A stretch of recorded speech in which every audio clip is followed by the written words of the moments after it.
Welcome to Workshop and Pluto and You, and what in the heck is going on in the world and in your life. So I'm really glad to have this time with you. So as usual, I want to make sure we set space for the work and for our presence, not just for today, but beyond that. So in any way you're comfortable, close your eyes if you choose. Just notice how you're sitting, where you're sitting. Are you comfortable? Make sure you're comfortable. Let your mind soften and notice your breathing.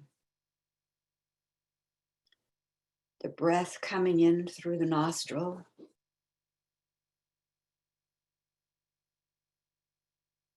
Doing what it does and turning around and exhaling.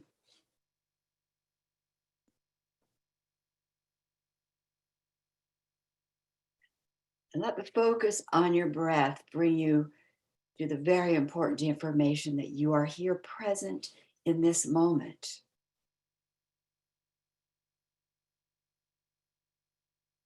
You are present in your space.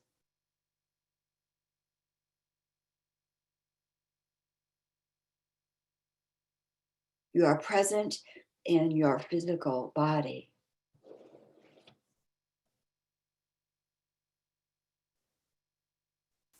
And you're present in this circle.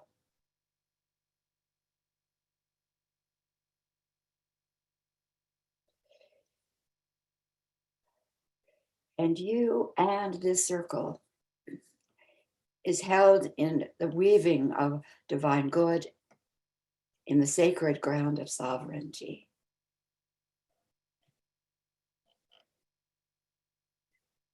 And let your breath breathe that sense of weaving,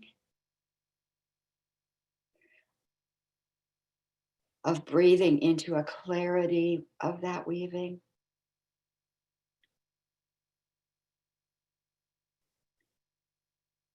We're held within the four-fold cocoon of the red rock, the guardian circle, the hitchhiker's shield, and the hazmat suit, and within the greater plan of Earth Mission and all the teams involved there.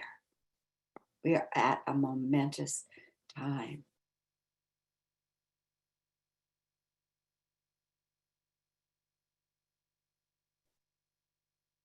As we sit in this circle, held in this cocoon, in this sacred, in this safety, we affirm that same space, that same cocoon for your home, for your land, for your family, and for all to whom we are connected in love. And with that, our circle is designed and declared, set, anchored, holding, being held by Mother Earth within the triad of Earth, Sophia, and Grace. And so it is.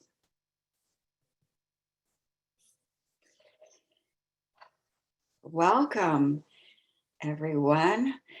So the next thing we're going to do is I'm going to invite you to put yourself in the circle. You know, where are you on the planet? Name, of course. Maybe what brought you to this particular workshop. And anything, if you need to say anything into the circle to let it go, you need to kind of unburden in very concise ways, do that so you can be fully present. And we'll use the tag method so we can move around a little bit more quickly. So you can always pass for the moment if you're not quite ready. You can say pass, come back to me, and we will do that. So Sharon Raji Maynard here. I'm in Linwood, Washington, a different place today. And what brought me to the circle and this workshop is you and Pluto. I know Pluto a little bit, and it's a good bit of information to share. So that's why I'm here. And I'm going to pass to Arlie. And you'll have to, of course, mute and unmute yourself as you go along.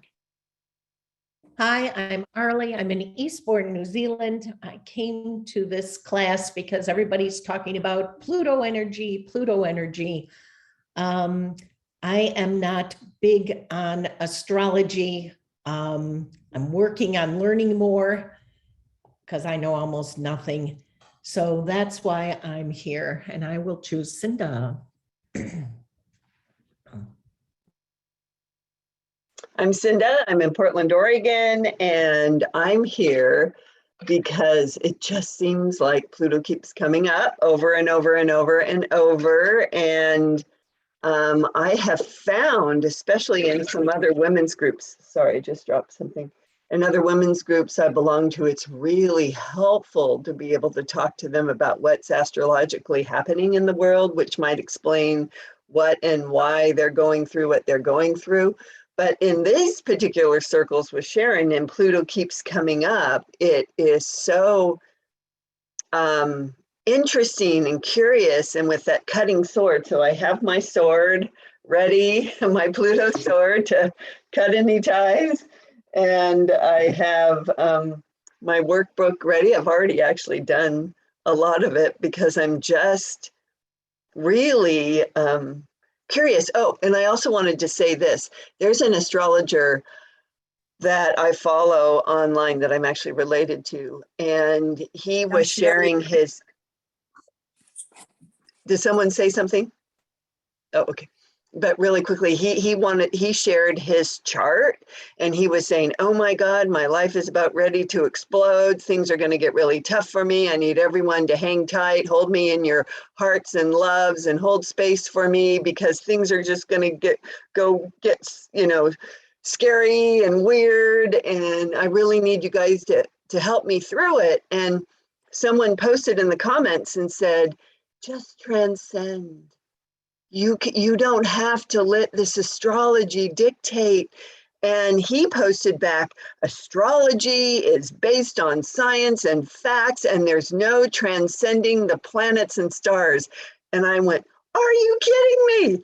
So that's why I'm here, to know that in fact we can transcend and choose differently with reality statements and all of that. And he is a very famous astrologer. So I'm like, anyway, so I will tag Avi. Hello, it's good to see your face again. Hi, it's good to see everyone too. I'm Avi in Wellington, New Zealand. And I was interested in this course just because I don't know anything about astrology. It wasn't something that my mother ever talked to me about, obviously.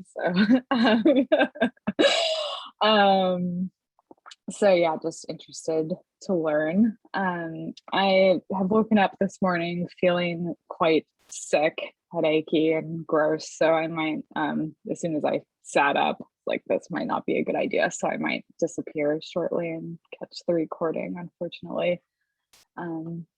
Yeah, I'll pass to Christina. Can I give you a suggestion, Ave? Yes, please. When you go mute, just go inside and ask if the energy is of your light. What you're feeling, is it of your light? And if it's not, just keep at it until you get to a place that yes, then respond to that energy. Okay. Thanks Thank for you. listening. Thank you, Avi. It's good to see you all. I'm Maria Cristina. I am currently in Italy, north of Venice, in a town called Vittorio Veneto. I'm staying with my parents. Usually I'm in Switzerland. And I'm here because I'm just interested to know a bit more about the Pluto influences on my chart and in a global scale.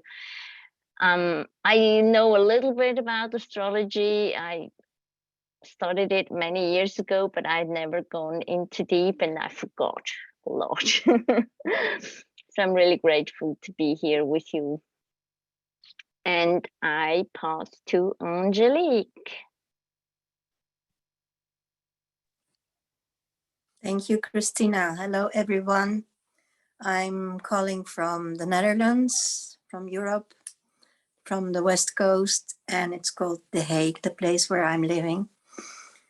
Why I'm here is I'm excited, and I was doubting about my actually birth time,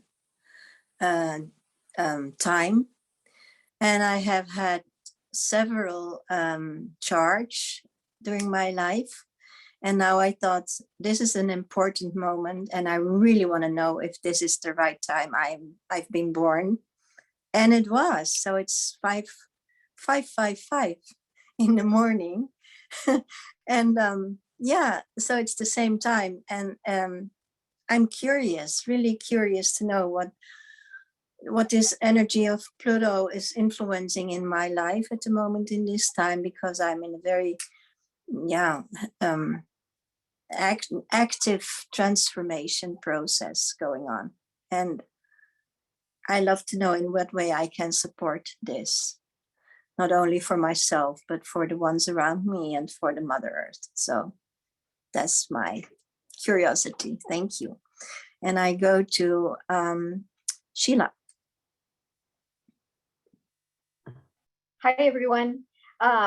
I'm here because Sharon's a longtime friend, and I remember years and years ago when you did the astrology with the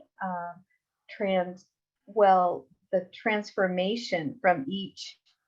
You always showed the two sides. You had a choice to walk on the ground, or you had a choice to ascend and go higher with it. And I loved it. I couldn't get enough of that. And here she is, she's back.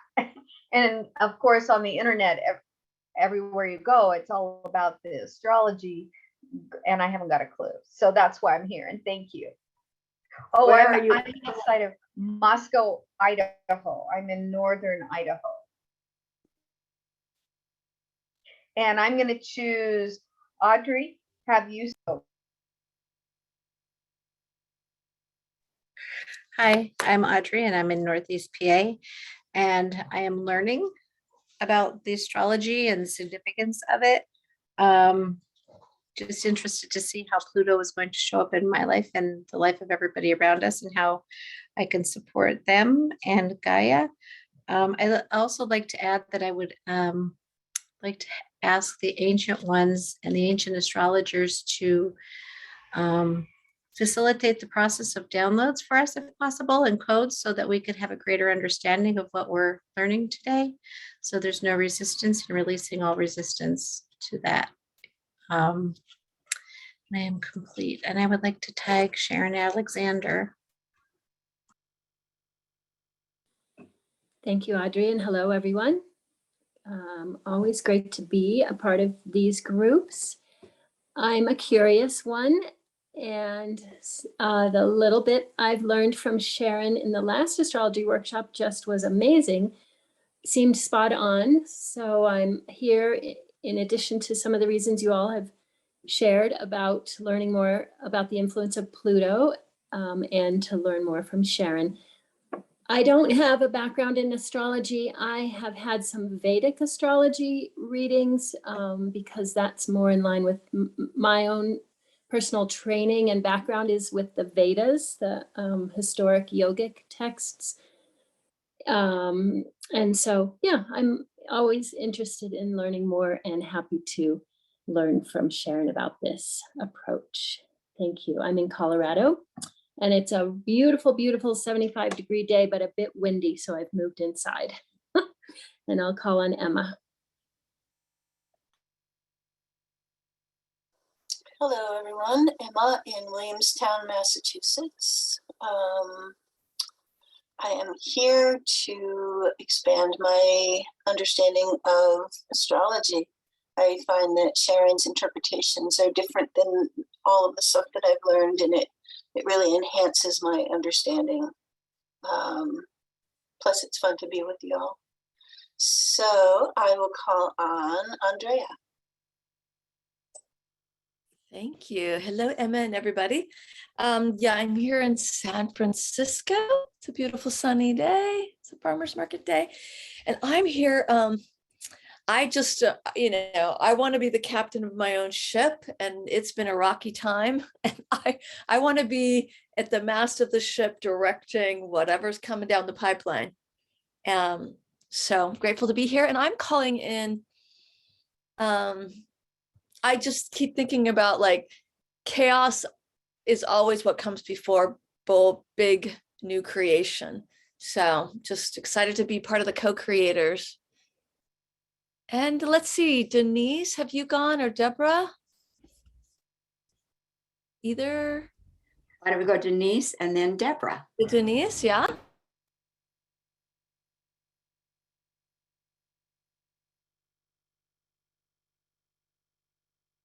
Denise, you may not know this, but you're muted. Okay.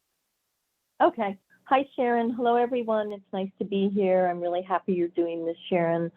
I have some Scorpio and Pluto, and so I have been feeling this internal explosive feeling of change is coming, and I have learned with age that, patience and sit with things a little bit.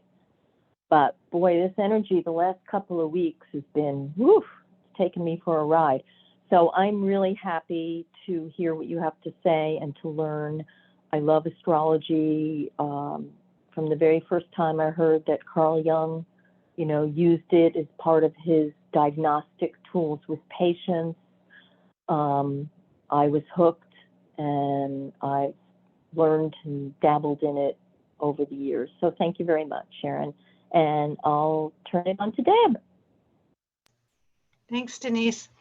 I'm Deborah. I'm in Sanford, North Carolina, which is central North Carolina.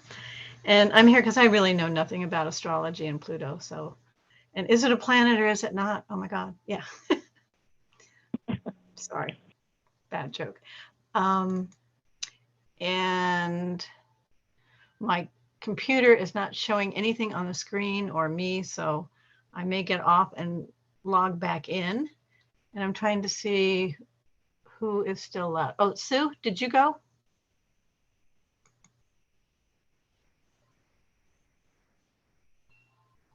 Thank you, Deborah.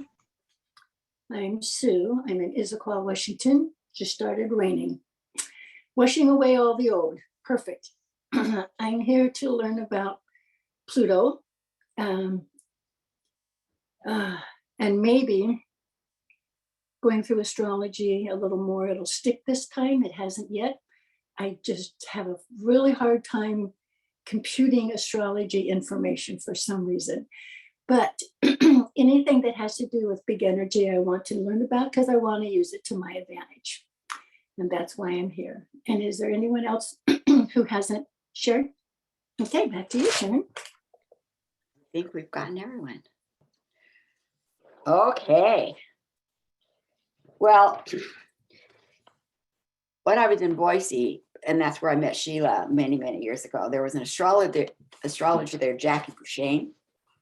She did great work, and I eventually moved to Ogden, Utah, and wanted an astrology reading. And of course, Jackie was the woman I turned to. So she did the computations and calculations, and we arranged a phone meeting so that she could tell me what she saw. She went through the chart. She's very thorough, went through, And then she came to a point where she said, oh, and by the way, there's this additional piece that I'm seeing in your chart that came up in 1953. It came up in 1975, and it's here ready to come again like a month or down the road. So what happened to you in 53 and in 75? And she said, it's in the third house. So that means it would involve probably, and Saturn. So it's probably men, travel, high emotion. It's that kind of thing. So what happened to you? So I said, well, in 1953, my father, who traveled in his car for work, was hit by a truck and killed. 75, my husband, who traveled in his car for work, had a one-car accident with a freeway pole and was killed. She kind of stammered because she didn't know where to go from there. She said, well, okay. And that was the end of the reading. But I took the information. I thought, okay, if this energy is coming up, that's going to involve men, travel, high emotions, I've got to do something about it. So first of all, I marked the date on my calendar and said, do not travel, mark it out. And then I did a reality statement that said basically that men traveling in my life are safe. I did that kind of thing for everybody in the family because it was all about family. Men in my family who travel are safe in their travels. That travels are expansive, exploring, and that men add great emotions of good to my life. I took the energy. I didn't say it wasn't there. I didn't say, I did say I will stay home, but I didn't say I will stay home only. I wove the energy in a way that I thought I could handle. So time goes on. I had a daughter, and she needed to come home and do some trauma release work, which is something that a woman or a fellow in our city did. And he only had one date open. And I, of course, booked the date without looking on my calendar. And it was the date that I had said, do not travel. And guess who's going to take my daughter to get trauma release work done? Me. I looked at the calendar and I went, okay, oh my gosh, okay, well, here we go. So travel safely. We traveled. I parked, got her in. She went into the clinic. Now I'm sitting in the parking lot in my car on this day. And my car was filled with male entities from what I call my teams, who spoke to me, who filled that car with high emotions of love. And that's how that day went. Wow. Nobody was killed. Nobody was killed. So for me, there's many ways to make energy and the information in energy visible. Vibrations are full of energy. We live and breathe information, genius, even in the energy frequencies we're in. Astrology is one way to get the information, make it understandable so we can use it. So thank you for that statement, Audrey. I'm going to piggyback onto that with a reality statement too. So for this workshop, this is the reality statement I'm going to move us all into. So you can just sit with it. I'll have it in the replay. I understand and utilize the information from my planetary partners in designing and living my Earth life. I am grateful for their clarity. I understand and utilize the information from my planetary partners in designing and living my Earth life. I am grateful for their clarity. Move our consciousness and the consciousness to whom all that we are in connected to in love into that reality. We deep six anything that is, has, or would keep us from that experience. Call in our causal team to design the program for the very highest expression of that design for us and all to whom we're connected in love. Downloading those codes into the first dimensional field of our biofield of energy and anchoring the program itself in the fifth dimensional region of our high drive for this lifetime to be anchored and activated.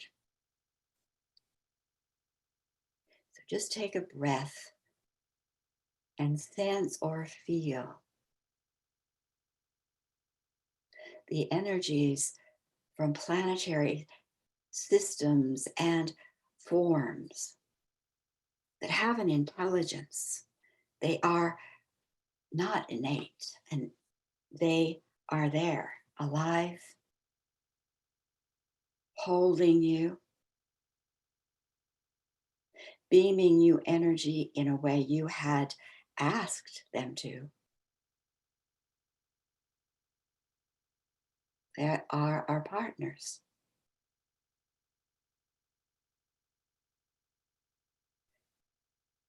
Get a sense of what that feels like and capture those feelings or the sense you have in your journal.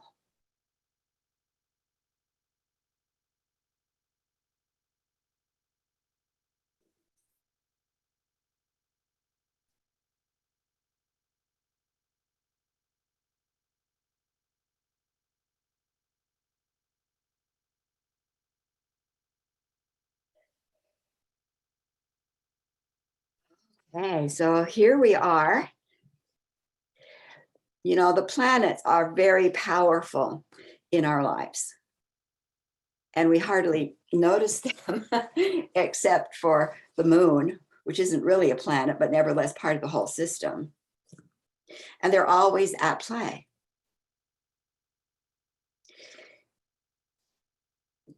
They will trigger energy within your unique wiring. We know that each of us come in with negative patterns, with contracts, with dreams, with visions, and all of those are also seeds we've chosen, put into our birth plan, and we carry that within our embodiment here. And people in our life come from that and trigger. Situations come from that and trigger. We know about that. The same thing is true with the planetary system. They trigger also. And most of us don't even think about it, you know, unless you're into astrology, and then sometimes you could maybe think about it too much. You can go so deeply into astrology. I don't go that deeply. I want to know enough about the system that I know how to work with it that's benefiting to me. But when you're personal, and you've had this experience, when your personal seeds are triggered, I call it an issue. When an issue is triggered, as soon as you become aware of that trigger, the discomfort from it, the old memories, whatever it is, you can bring processes, professionals, teachings to help you address that issue. And some of those personal issues might be, you know, 2 or 3 layers deep.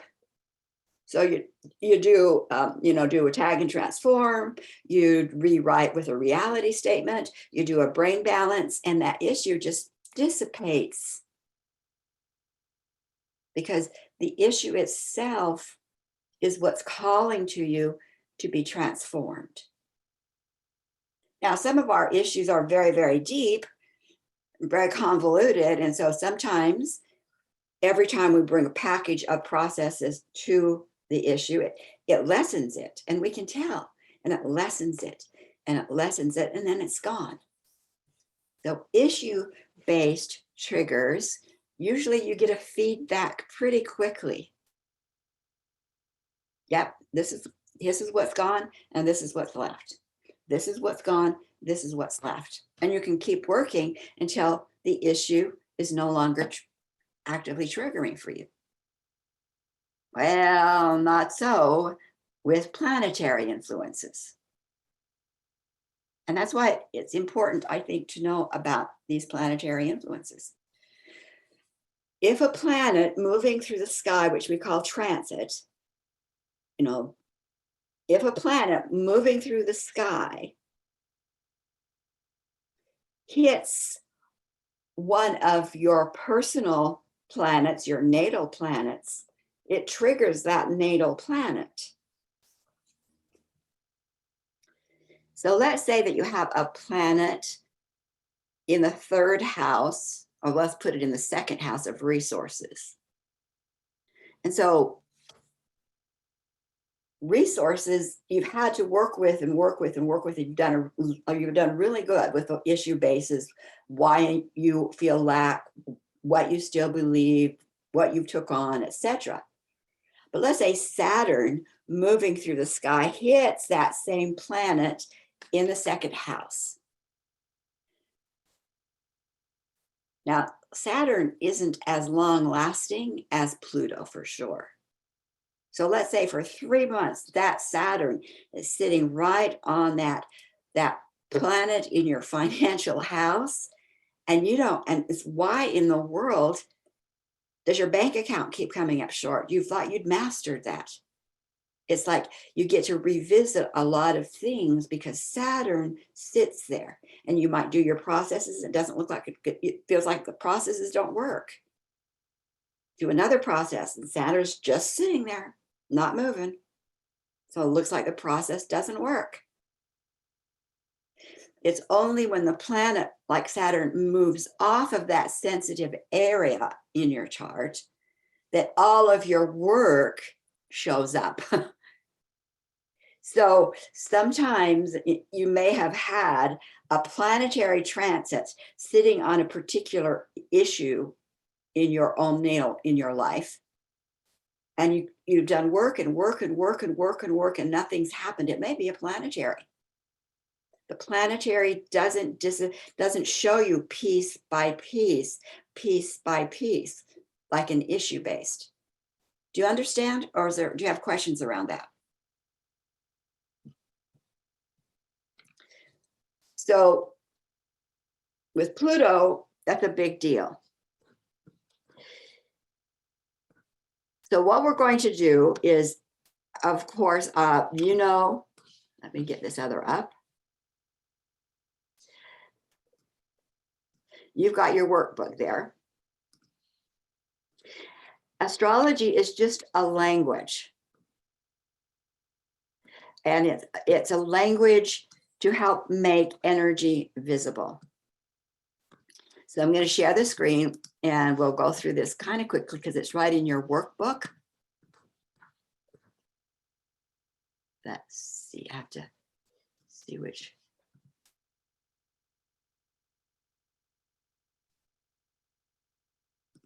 I think this is the one.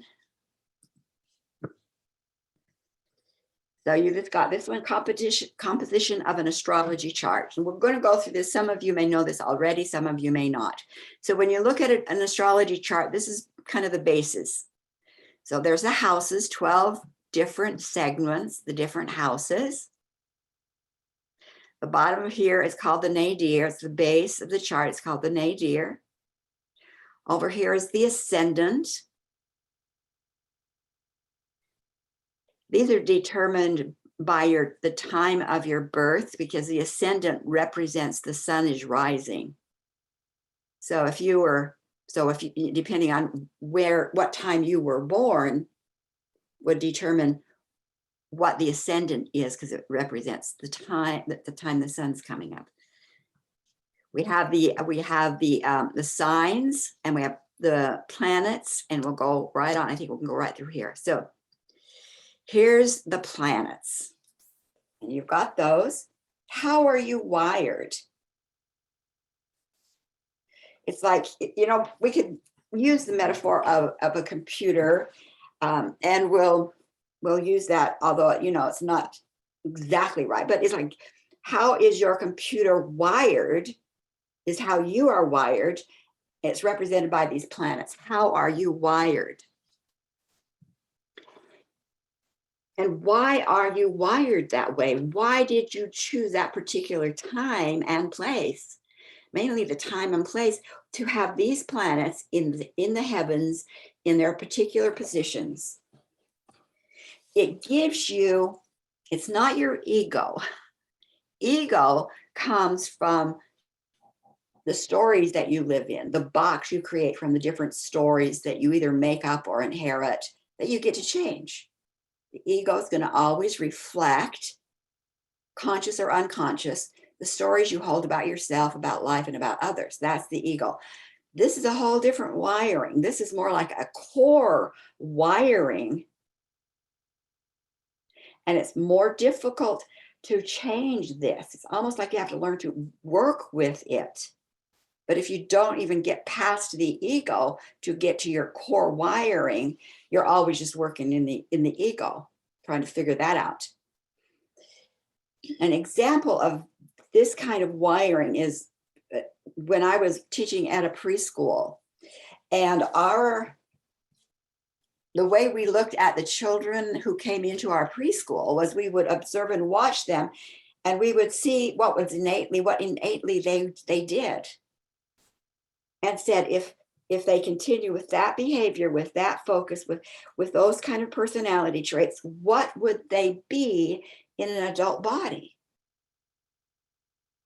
We say, well, she'd be a politician. Well, she might be a musician. You know, you could see the beginnings of something like the kernel of what they could become if they just let that be nurtured. But because they were immature, they were also, we would call them narcissists, self-absorbed, who could care less. And I'm a big pushy, but she could be a politician or a leader if she learned compassion, you see. So we would look for what are the qualities that innately we could see them being, that if we just help them modify or add other skills or fine tune, even at age 3, 4, and 5, that would take some innate gifts, some innate wiring, and help them move it into a mature state. This is kind of what the planets are. And so it's not so much if you have wiring of extra sensitivity and it's wired there, and it might, for example, where would be you might be extra sensitive with, might have a lot of Jupiter and take on a lot of things. You have so much, and that's good, but not so much that, if you get on too much and try to expand too much too fast, then it's going to overwhelm you and you're going to crash yourself.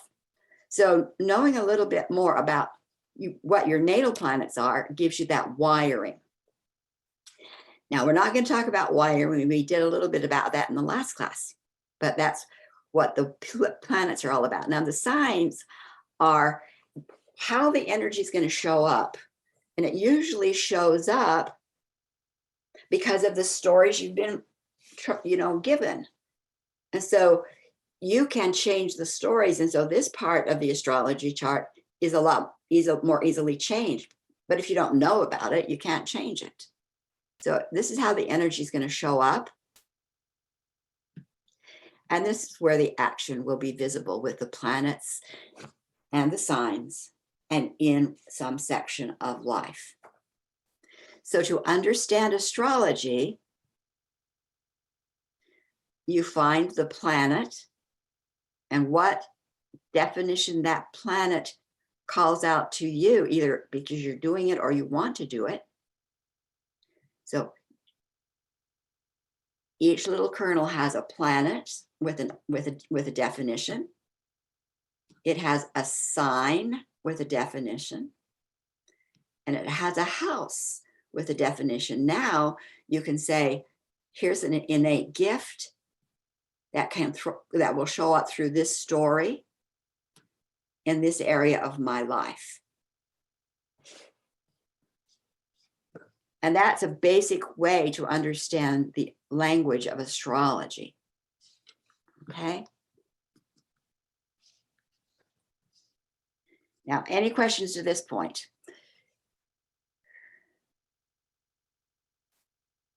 Now, remember that we are here to understand and utilize the information from our planetary partners in a way that will help us design and live life. We're going to move our consciousness again into that reality. Ask for the clarity that we might need for that. Deep six, anything that's in the way of it. Activate the program that our causal team has created for us. So that's the language. Now, this workshop is more about Pluto, first of all. But there are 3 slow-moving planets. We call them the outer planets. That's Pluto, Uranus, and Neptune. Those 3 planets go very slowly. Pluto goes the slowest. So it might take 3 years for Pluto to get through an activization on one of your planets. So do you see why knowing what Pluto's doing might be helpful? So you might know that, oh, this is what Pluto's going to be doing in this area of my life over these parts of my stories for 2 to 3 years. Neptune and Uranus just a bit slower, and they don't travel together. So Pluto might be activating your 9th house, and Uranus might be activating your 2nd house at sea. But we're going to focus on Pluto because as you understand Pluto with this language in the workbook, you'll be able then to say, well, what about Uranus and what about Neptune? The reason you'd want to know those 3 planets is because if you are an artist, they are setting the background. They are creating the background upon which Moon is going to paint something, Saturn is going to paint something, Jupiter is going to paint something, but they're all going to be painting within this landscape. So if Pluto, Uranus, and Neptune are saying, this is your landscape, this is the colors you're going to be using, this is the courses, and you get that anchored in the way you want it to be used, then the other planets as they come in are being told how to play in your landscape. The other thing that is really, really important, because it's never happened in any of your lifetime, it hasn't happened in your grandparents' lifetime, I guarantee. No one you know has ever had this happen before planetarily.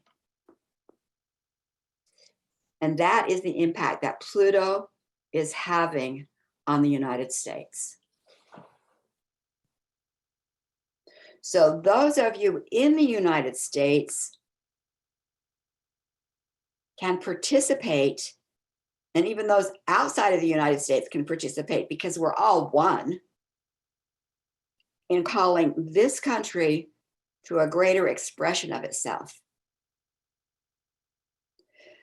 Pluto takes like 230, I should have written down, 36 years, 236 years. It starts here, goes around all 12 houses, and then it hits again and say, okay, we're going to start again.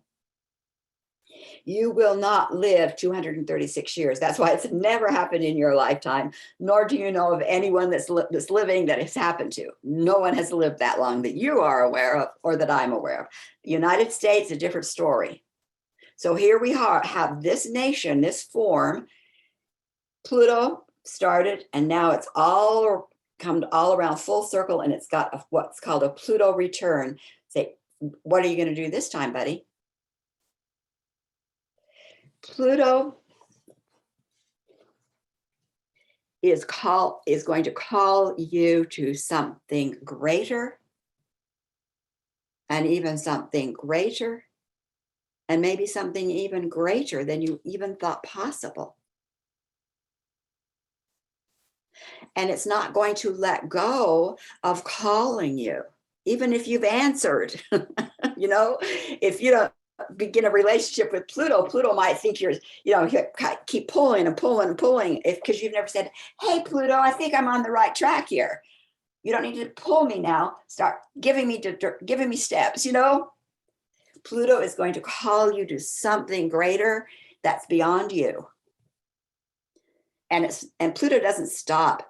Pluto is like the sword. Cinda has the sword, because Pluto is going to say, let go of what is not for your next higher step.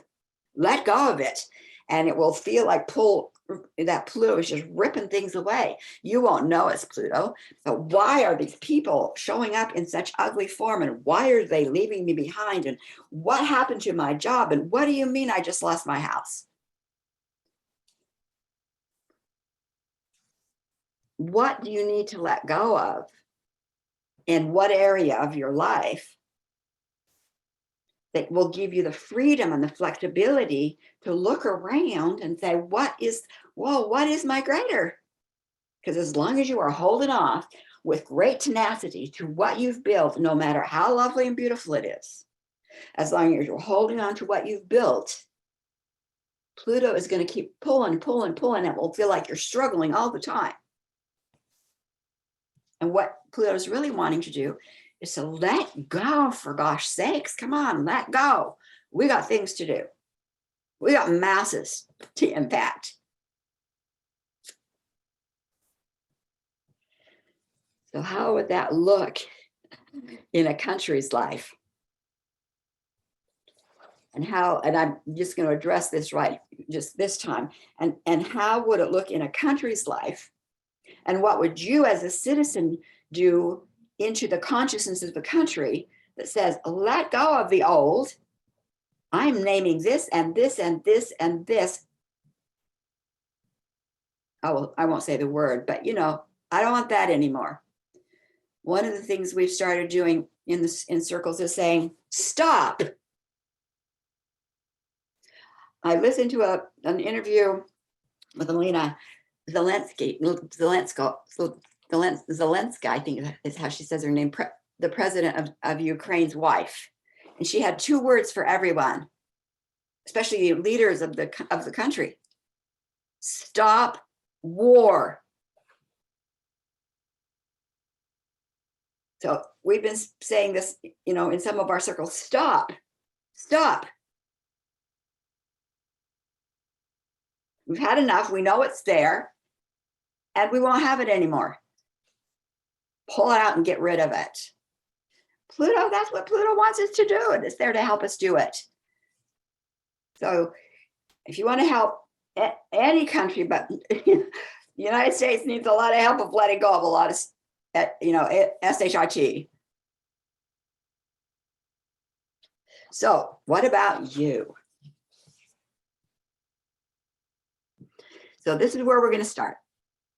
So I'm going to put this chart up, and I'm going to give you about 10 minutes. You're going to do this first step.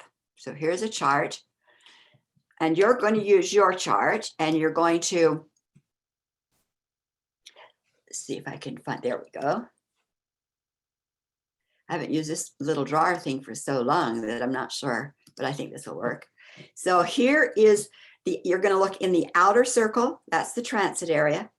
The outer circle, you're going to look for Pluto. There's Pluto. Oh, that one's not drawing well, so I'm going to clear that one. Let's see, this one might be good. So you're going to circle Pluto and the planet and the house. Do you see there's Pluto? There's the sign. And it's in the 11th house. So I want you to look on yours. Where is your transiting Pluto? And circle it.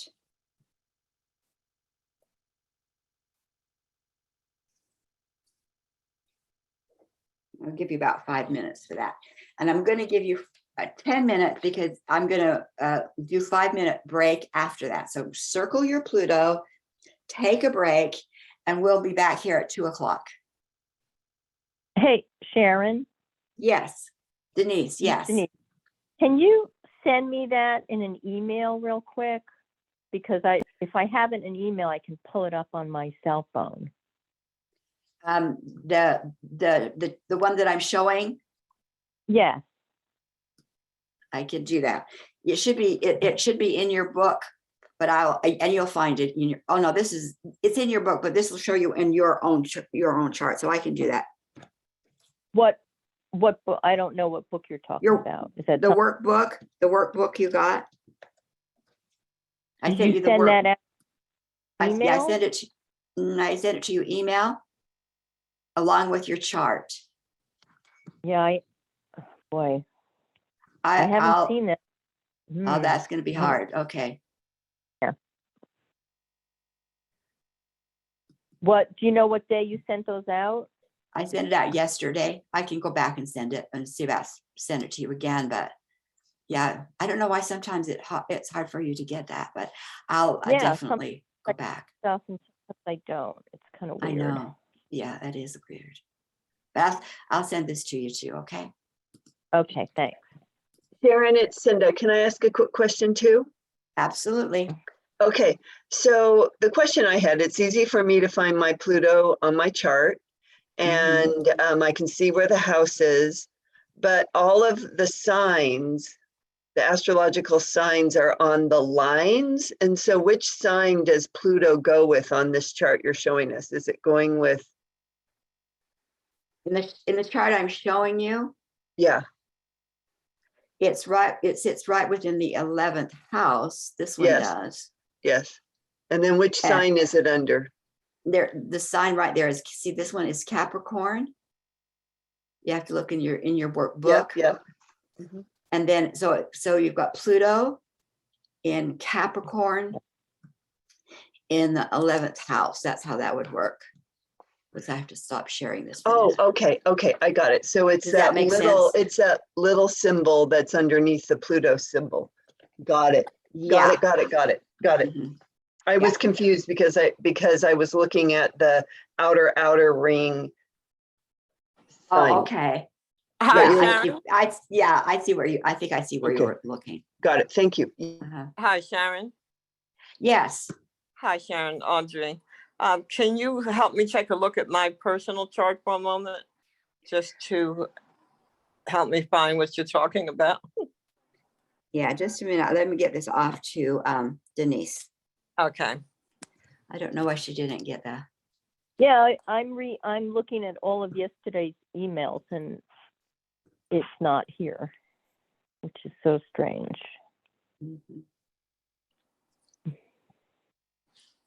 I'll resend it and I'll forward it to you along with the and it will have this little chart on it too. Okay. Okay, thanks. In the meantime, you guys can be working. Let's see, where did I put that one?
So Audrey Addison, I'm going to pull your chart up. Okay, I'm looking at the chart. Thank you, Sharon. Yeah. So let me get this back up for those who are, I think you probably all have got it, but just in case. So there's here it is marked again, and then I'm gonna go over here and so that's for you. And then I'll get yours here just a minute. I have to pull it up here. So my signs, the astrological signs that are around the Pluto, they're to the left and the right of the Pluto in the second house. Are those the signs I'm supposed to be considering are part of Pluto? Or like, I'm not sure how they connect to a sign. You know, I'm not clear on that, but maybe we can do more of that later. I don't. If you find just the Pluto, Yes. see how that Pluto will Yep. have a degree Yep. and a sign and a degree. That some of you will have planets around it. Uh-huh.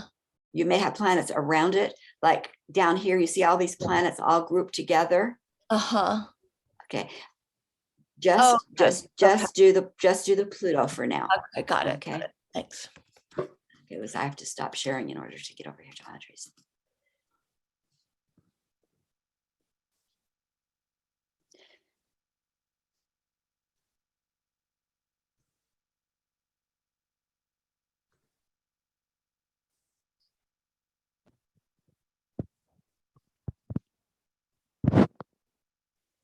So Audrey,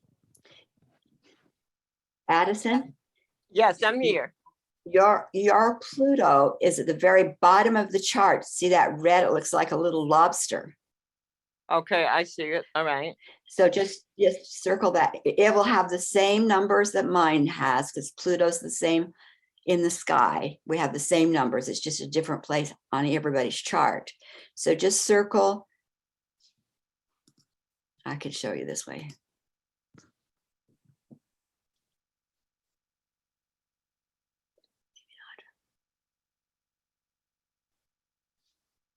Yeah, so if you just circle that, I'm going to stop the share. Yeah, just circle that exactly the same as what I've got, but yours is down at the bottom. And yours is in the third house, do you see? Where mine's up here in the 11th house.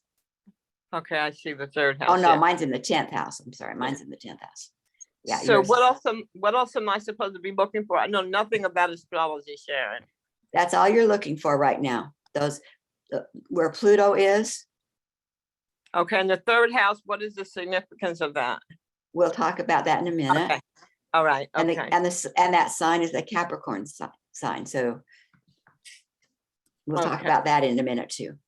Yeah, I canceled my other appointment, Sharon, because I felt like I really needed this. So I'm looking forward to it. Yeah, thank you. I didn't see you come in because I thought you were going to not be here. So thanks for being here. So got a couple more minutes.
Okay, 2 o'clock. So I'm going to quickly go around. Now, all of you have Pluto. So you don't have to tell me Pluto. We all have Pluto. And everybody's Pluto is in the sign of, look over on, I think it's on number 5 in your workbook. It's in the sign of Capricorn. You see that? Everybody. We have Pluto in Capricorn. Now, what house is your Pluto Capricorn in? That's what I want you to tell me, and so that I know everybody's on the same page. Sharon Alexander, what house is your Pluto Capricorn in? I think it's in Virgo. It'll be in Capricorn. So then I don't understand the question. So do you see where Pluto is in your chart? Yes, it's in my 12th house. Yes, in the 12th house, but it's in the sign of Virgo. I mean, sign of Capricorn. Okay, so You see it's that? different than when it's in a different place than when we were born, right? This is a different chart. Yeah, the transit Okay. is different. The planets when you were born are on the inside, Oh, and the transiting is on the not the super outer ring, not the third outer ring, but the second outer ring, the big one. the red one. Okay. Yeah, you see that one? Yes, if I hold this up, it looks like this is a Virgo symbol though, or am I incorrect of that? Let me see. I'm going to pull it up here if I can.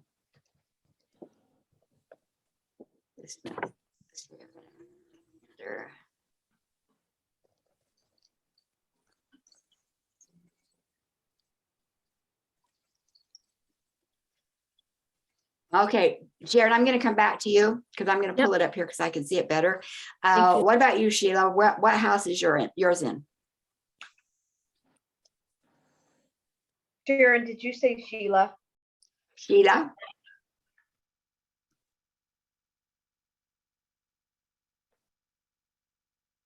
What house are you in, Sheila? Mine is in the 8th house. Pluto In the in 8th, the 8th house. in the 8th house. Okay, good. Audrey, Addison. The Okay, third house. Okay, Audrey with a Y. Yeah, the Mine's in- third house. Oh, okay. Yeah, we have two Audreys here. I love that. It's in the 9th house. Okay, Arlie. I am in the 10th house. Whoa, okay. Avi. Sorry. This is the outer ring, right? The transit. Uh-huh. Ring? Okay. Uh-huh. 11th. 11th, okay. Emma. I am in the 2nd house. The 2nd house, okay. Sue, what's yours?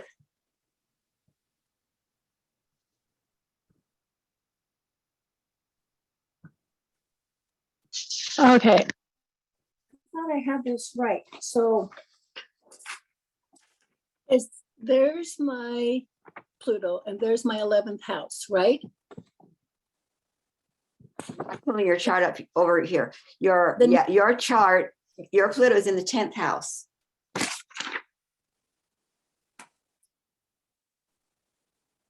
So if you look up in the 10th house, you see the kind of lobster looking guy. I thought So no, you're on the inner circle. You're looking on the inner circle. Find your Pluto on the outer circle. And so is Sharon Alexander. There's a Pluto on the outer circle. Let me show you. Let me show you, Sue. Sue, here's your chart. Yep. Here's your chart. Yep. Okay, there's your Pluto right there. Right. So that's where yours is. Okay. Yes. So that's okay. I mean, it's really simple once you get it going, but there's something about sometimes the whole astrological thing that we just all go like, I don't think so. Oh, just a minute. And Sharon, I'm going to pull yours up here. So thank you, Cinda. I'm did- thinking it's did you now in the get- 5th house. Huh, You're correct. You are very correct.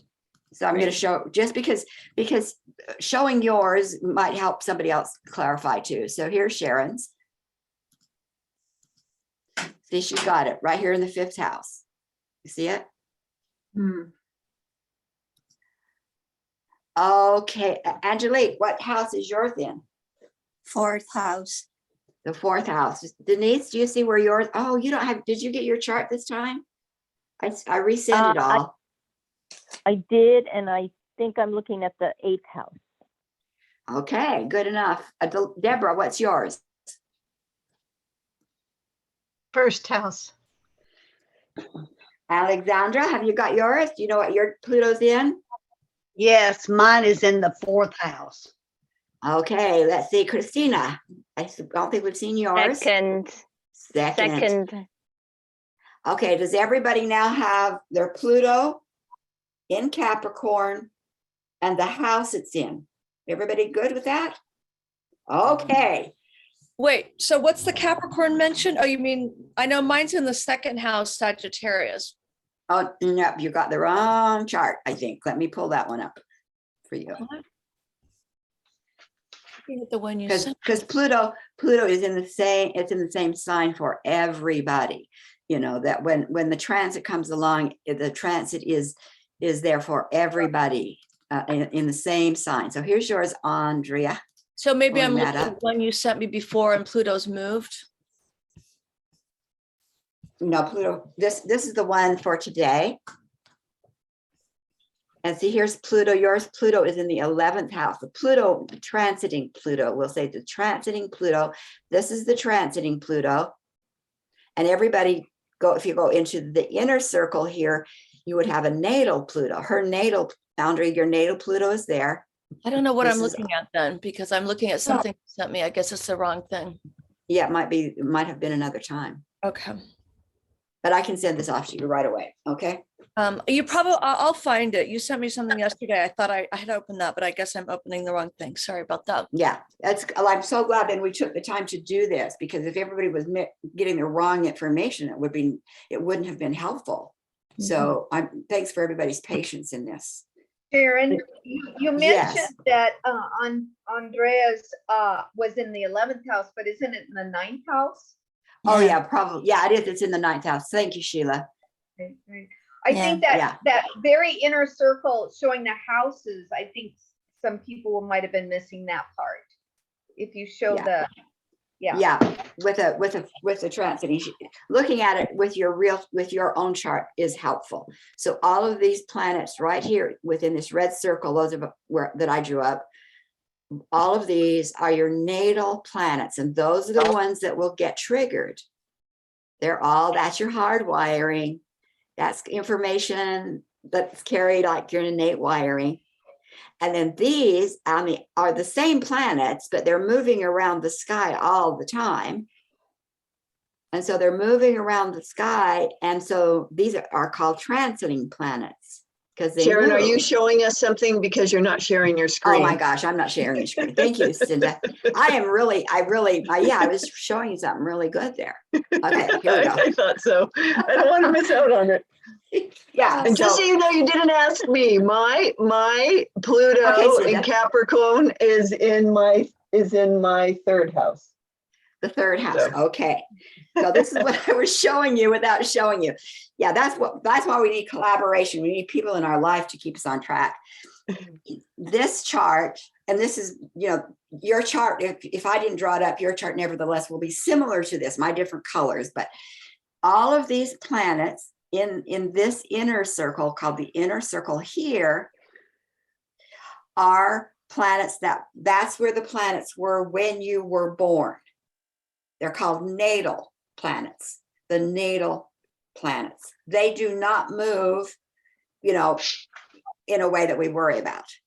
But the planets in the heavens, they move all the time, of course. And I'm saying planets, knowing that all of these are not planets. The sun is not a planet. The moon is not a planet. We don't know what Pluto is a planet or not, but they impact us. So all of these are transiting planets in this particular ring. This is the outer ring of the transiting planets. So because I drew up a transit chart, this is a picture of your natal wiring. These are all contains issues, stories, hopes, and dreams. Like I talked about when we see little tiny kids and they start doing unusual things. This is what we want to look at, is help modify and skill build. The transiting planets are what's going to trigger them. Like people in your life would trigger you. So transiting planets, natal planets. Okay, so we've got that done. Now you're going to go Just to your work. FYI, the Pluto transit thing that you sent me doesn't match the one you're showing. So I don't want to go into the one that's not matching. I'm going to send you this one. I don't know why. I don't know why I might Yeah, have I sent don't you a know. wrong one. Yeah, I'll send it right off. So you'll have it. You. Thank you for, see again, having the conversation of clarity. What you are going to do, and I'll get yours right off to you, Andrea, but I'm going to give instructions, and so you can take about 10 minutes. On a piece of paper, it can be in the workbook. You're going to put, on one line, you're going to put Pluto. On another line, you're going to put Capricorn. And on another line, you're going to put the whatever house it's in.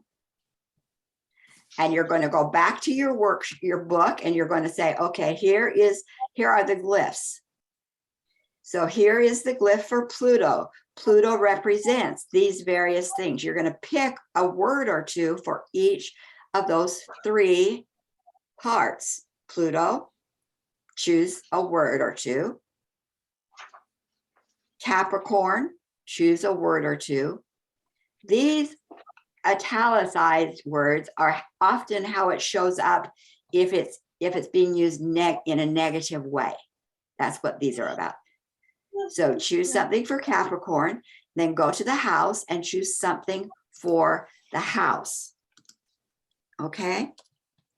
That's what you're going to, that's your assignment now. And my assignment is to get this corrected chart off to Andrea.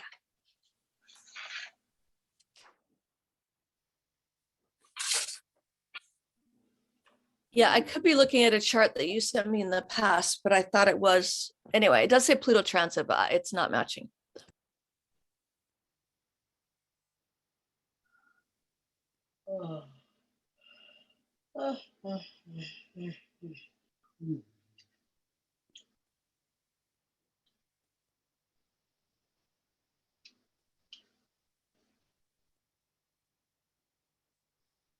You, Andrea. Thank you.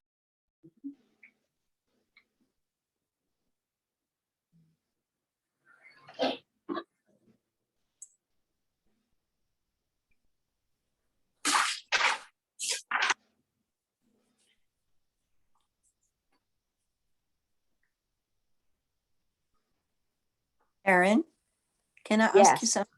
yes, you can. I'm sorry, maybe I missed it because I was not at home, but is there a workbook? I don't have a workbook. I only have the chart. There was a workbook, and I don't know if I'm going to send it to you again. Okay, I might. Yeah, and then I print it out and I come back in a second, okay? You bet. Yeah. So and I have another question. Yes. I see that my Pluto is in the 11th house, and it surprises me because in all other charts I ever received, it was in the 12th. All those signs were in the 12th house. You're in the natal? Yeah. So I'm surprised.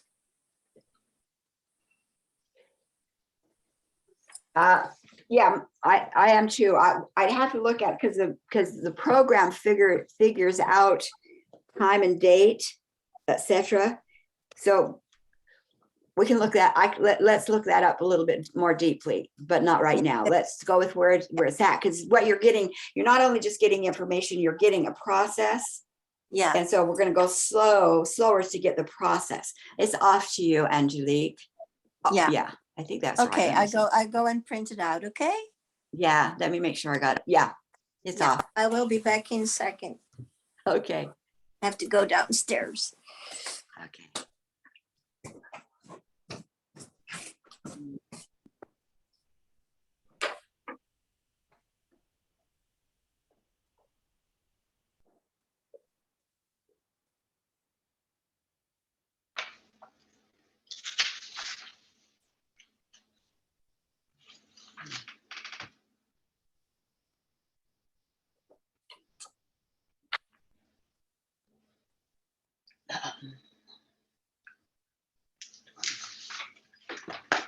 Okay.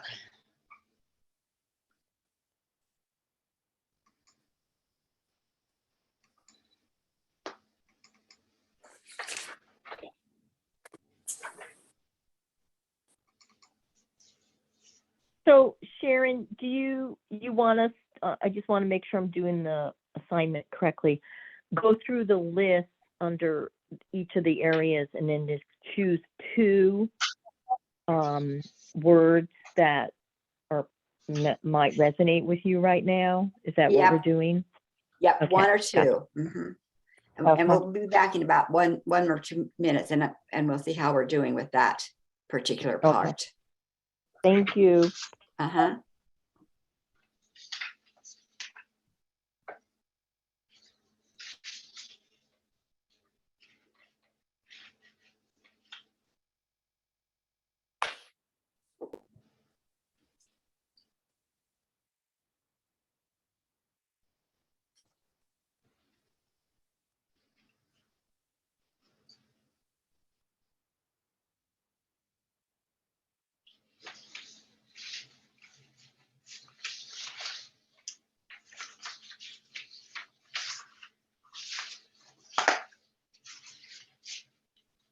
I'm gonna wait till Angelique's back. We've got about another minute anyway. But if you finish to that point, you might be able to put a sentence together that says, for example, with Pluto, my transformation into greater good through disciplined, responsible steps is being called for within I'm going to use the 11th house, with being called for within groups of like-minded, which is the 11th house, of like-minded communities. Or I could say my professional role, which is 11th house, is, Sharon, yes, could Emma? you mute everybody? Thank yeah. you. Thank you, honey. Yeah, everyone, you can mute.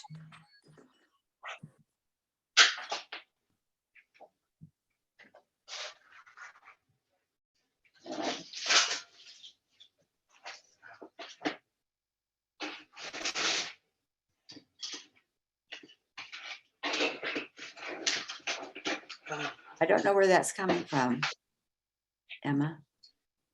It looks like it's Alex. Needs to be muted. Oh, I see. I thought that was okay. Sharon, can you give me an example? For Pluto, I have power and universal. How could I start this? I teach universal power, or I stand in my universal power. Okay. Our universal power is calling me. That's what it is. Okay. Yeah. All right. Thank you. Uh-huh. Okay, we're back. Angelique's not quite back yet, but we'll give her time when she comes. I want you to each read the sentence you made, or if you didn't get the sentence made, what's the words you got? Let's start over here with Sue. What sentence have you gotten, Sue? Or words, whichever comes first. Okay, I'm still struggling here a little bit, but Pluto, personal renewal and transformation. Capricorn, I just can't figure it out. So I'm going to just use disciplined. And that's a good one. 10th house is empowerment. So my personal renewal and transformation depends, I guess,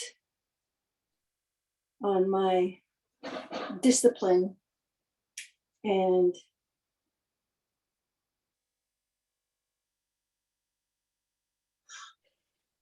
the 10th house is the big one with the 10th house, Sue, is going public. That's why it's empowerment. It's like there, so it might be something about well, yeah, I am in there. I just was ignoring it. Yeah. Yes, sometimes we do that. Yeah. So it could be I'm going public with by creating a discipline system for the greater good, or from my greater awareness. So, you know, see how you could, the energy's there. It's not going to, you can form it. Sheila, what have you got? Thanks, Sue. Is that helpful, Sue? You kind of got that? Okay. Yeah. Sheila. Okay, I have Pluto. I use transformation into the greater good, Capricorn, discipline, self-sufficient, and responsible. So I take discipline and self-sufficient, responsible steps into the 8th house, which is also transformation. Now so I'm not sure where I'm moving into the 8th house event transformation into a higher being, or with Pluto there, it definitely would be moving the 8th house too. It's not there, but it's also working with other people's money. Okay. Or using other people, you know, not using them, but working with other people too. Okay. What about you, Cinda? What have you gotten? My communication will be socially accepted and for the greater good. Okay, you got, because yours is in the 3rd house, right? Right, correct. Okay. What about you, Christina? Maria Christina? Give me, please, another minute. Perfect. Yeah. Audrey? Me? Yeah. Oh, I'm sorry. Yeah. Audrey with a Y. Okay. Okay, my transformation through Pluto of greater good expands through self-sufficiency and disciplinary systems through education and exploration of new horizons. That's So, a process, work in process. it's like Pluto's calling you to transform, creating new systems. Mhm. In what area of your life? What house? Education. Oh, at 9th house. So new horizons, exploration, expansion, education. Yeah. Yeah. Yeah. Degree. So it's so Pluto is calling you to transform, to rise higher by creating systems of discipline or whatever systems, or by your own personal responsibility. And the 9th house is a house of expansion. It's higher education, it's expansion, to help others, to educate others into greater expansion. Right. Okay. Thank you. Yeah. Thank you. Arlie, how are you doing? Are you What a saying mess. Audrey, me? No, Arlie in New Zealand. I'll be more careful about that, Audrey. Arlie in New Zealand. Well, what a mess. I'm self-sufficient and responsibly use my power when I go public, working for greater good. I'm just looking for your chart. I'll say that again. I am self-sufficient and responsibly use my power when I go public, working for greater good. Okay, good. Emma. Okay, the power of transformation through responsible discipline is expressed through my relationship with my resources and possessions. House stuff. Yeah. So transforming. It's really about transformed. transforming my relationship with money and stuff. It is. Yeah. Will you read that again, Emma? I thought that was written very well. I'd like to hear it again, please. Sure. Okay. The power of transformation through responsible discipline is expressed through my relationship with my resources and possessions. Mhm. And How about changing changes my relationship, or changes and changes my relationship to what is it? What do you want in relationship to your resources? You could also say the power of transformation has through discipline has changed your relationship to all resources, and the outcome is thriving. I don't know. It's possible you've won. I say also what that experience might be. Avi, how's yours going?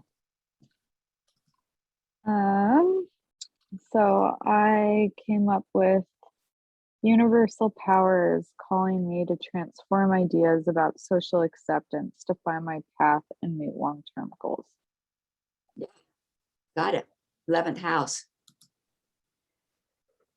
Andrea, how are you doing?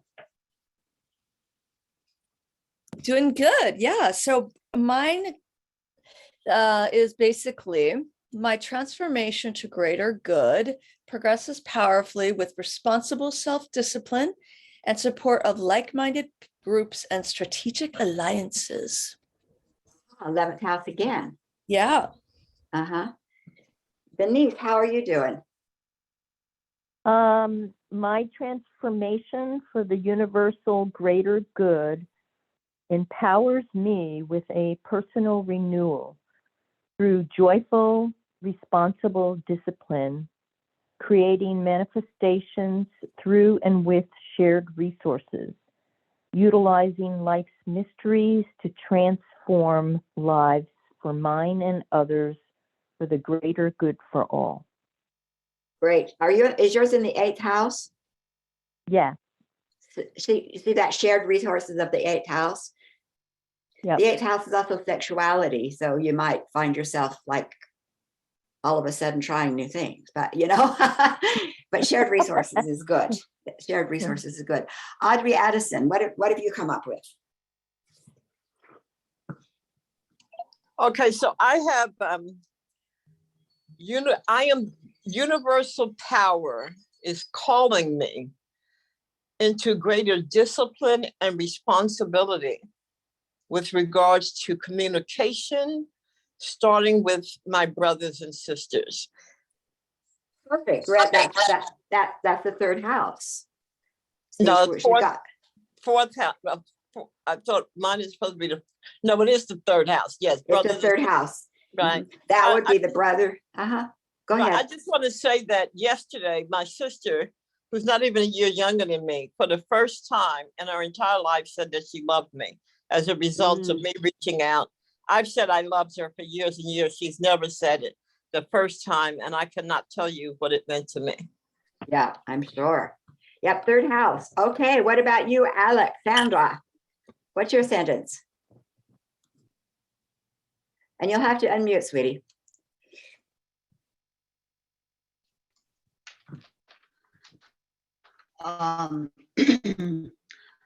My transformation through Pluto reveals itself through being more self-sufficient and self-loving, while freeing myself from the limiting beliefs of my roots.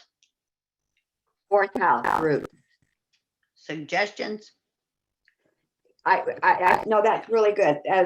And you've had a lot of congested roots in your home. We know that about you, right, Alexandra? You've worked really hard to get the old stories, if you will, to be able to let go of them. You have more stories stored in your buildings than most of us have in our libraries, right? Am I correct? So that roots and the stories from home and yours shows up a lot right in your physical world.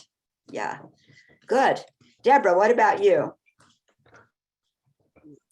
Mine's in the 1st house. So universal power for the greater good is calling me to emerge in a responsible way. Aha, totally self-new. Oh my gosh. And what have you been going through physically, Deborah, to be able to walk? Yeah. And so, I mean, this group knows Deborah's gone through a lot, and we've been helping her a lot with her hips and her ability to move. And we know Deborah's a powerhouse, but there was something very, very deep because her hips kept showing us and her. So look at that. Look at how Pluto would be the one that says, nope, cut it. Nope, go deeper, go deeper, go deeper, go deeper, because you need to walk differently moving forward. So can you see how you could see how Pluto could be in your life, even to the point of forcing surgery.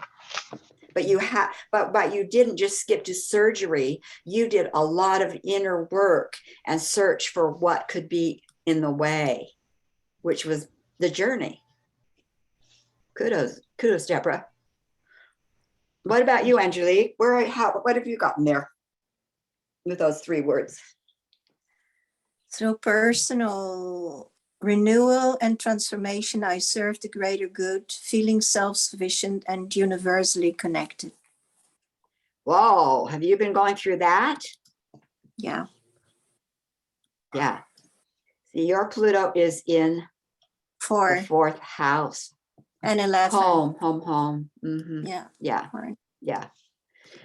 Now, we're going to take a break. Yeah. Yeah. It's just the 4th is where we're looking right now.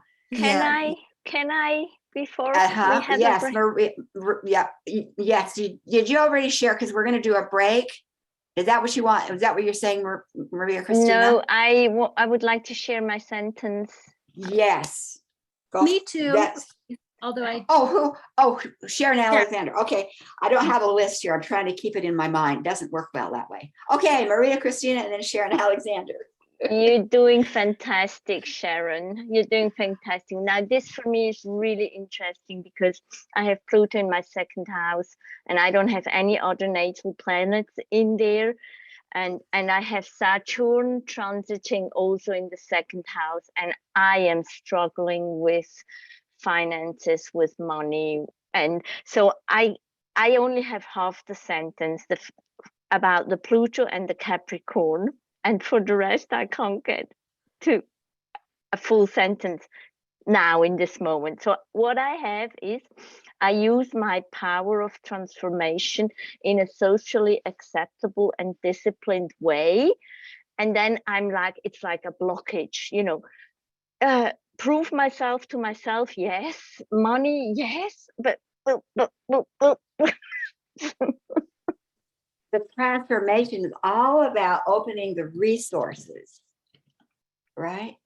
So Pluto, you could say Pluto is calling you to something greater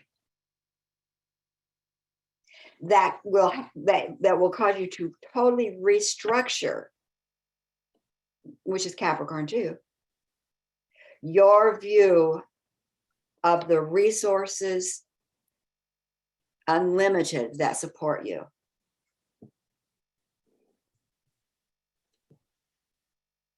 You see? Okay, thank you. That's one. Mm-hmm. Sharon, what about you, Alexander? Thank you. I have so many drafts here, but this is the one I will share. My Pluto's in the 5th house. So personal renewal and service to the greater good comes by taking a disciplined approach to playful self-expression, maintaining a creative love affair with life, and staying connected with my children. Yeah, that's perfect for a 5th house. You see, Pluto is calling all of us to transform, to let go as part of transforming, and some there'll be more to let go of than others would have to let go, in order to structure something new. And the structuring of something new is a new discipline. It might be more responsibility. It might be a different way of looking, but you're going to structure it. You're going to transform, but you're going to put it into a structure. And then how that shows up is what house it's in. So with the house of children and play, 5. With the house of resources, 2. With the house of greater collective mind of similar community, 11. Out into the world, number 10. Greater education, bringing greater education, number 9. You see, so Pluto's doing the same thing for all of us. It's just in different parts of our life. Now, do you reading what Pluto wants for you, give me a thumbs up or a thumbs down. Would you be able to embrace it? Thumbs up. No, I don't want to embrace it. Thumbs down. Most people look at Pluto as very harsh, but look what Pluto's calling you to. You see, it's calling you to something. Now we're going to take a break, and then we're going to come back because if it were only that you were being called, that would be good. But no. There's some other thing going on, and that's what the workshop's all about.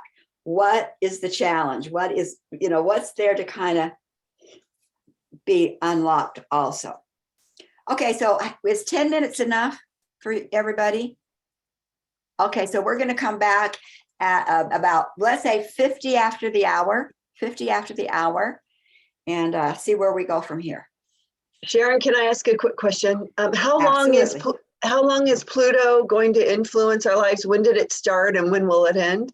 I didn't look that up on every chart, but a Pluto transit over an area could be anywhere from 2.5 to 3 years, back, forth. And so depending on where it is in your chart, it may have already been there for a while. So it might be only another 1.5 years, you see. Mm-hmm. So you have to do a different kind of chart individually. And I didn't do that part. But granted, it will be there for a while. And if we wanted to know that, then we'd have to use the chart to move everything forward. Okay, we'll see you at 50 after the hour.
Andrea.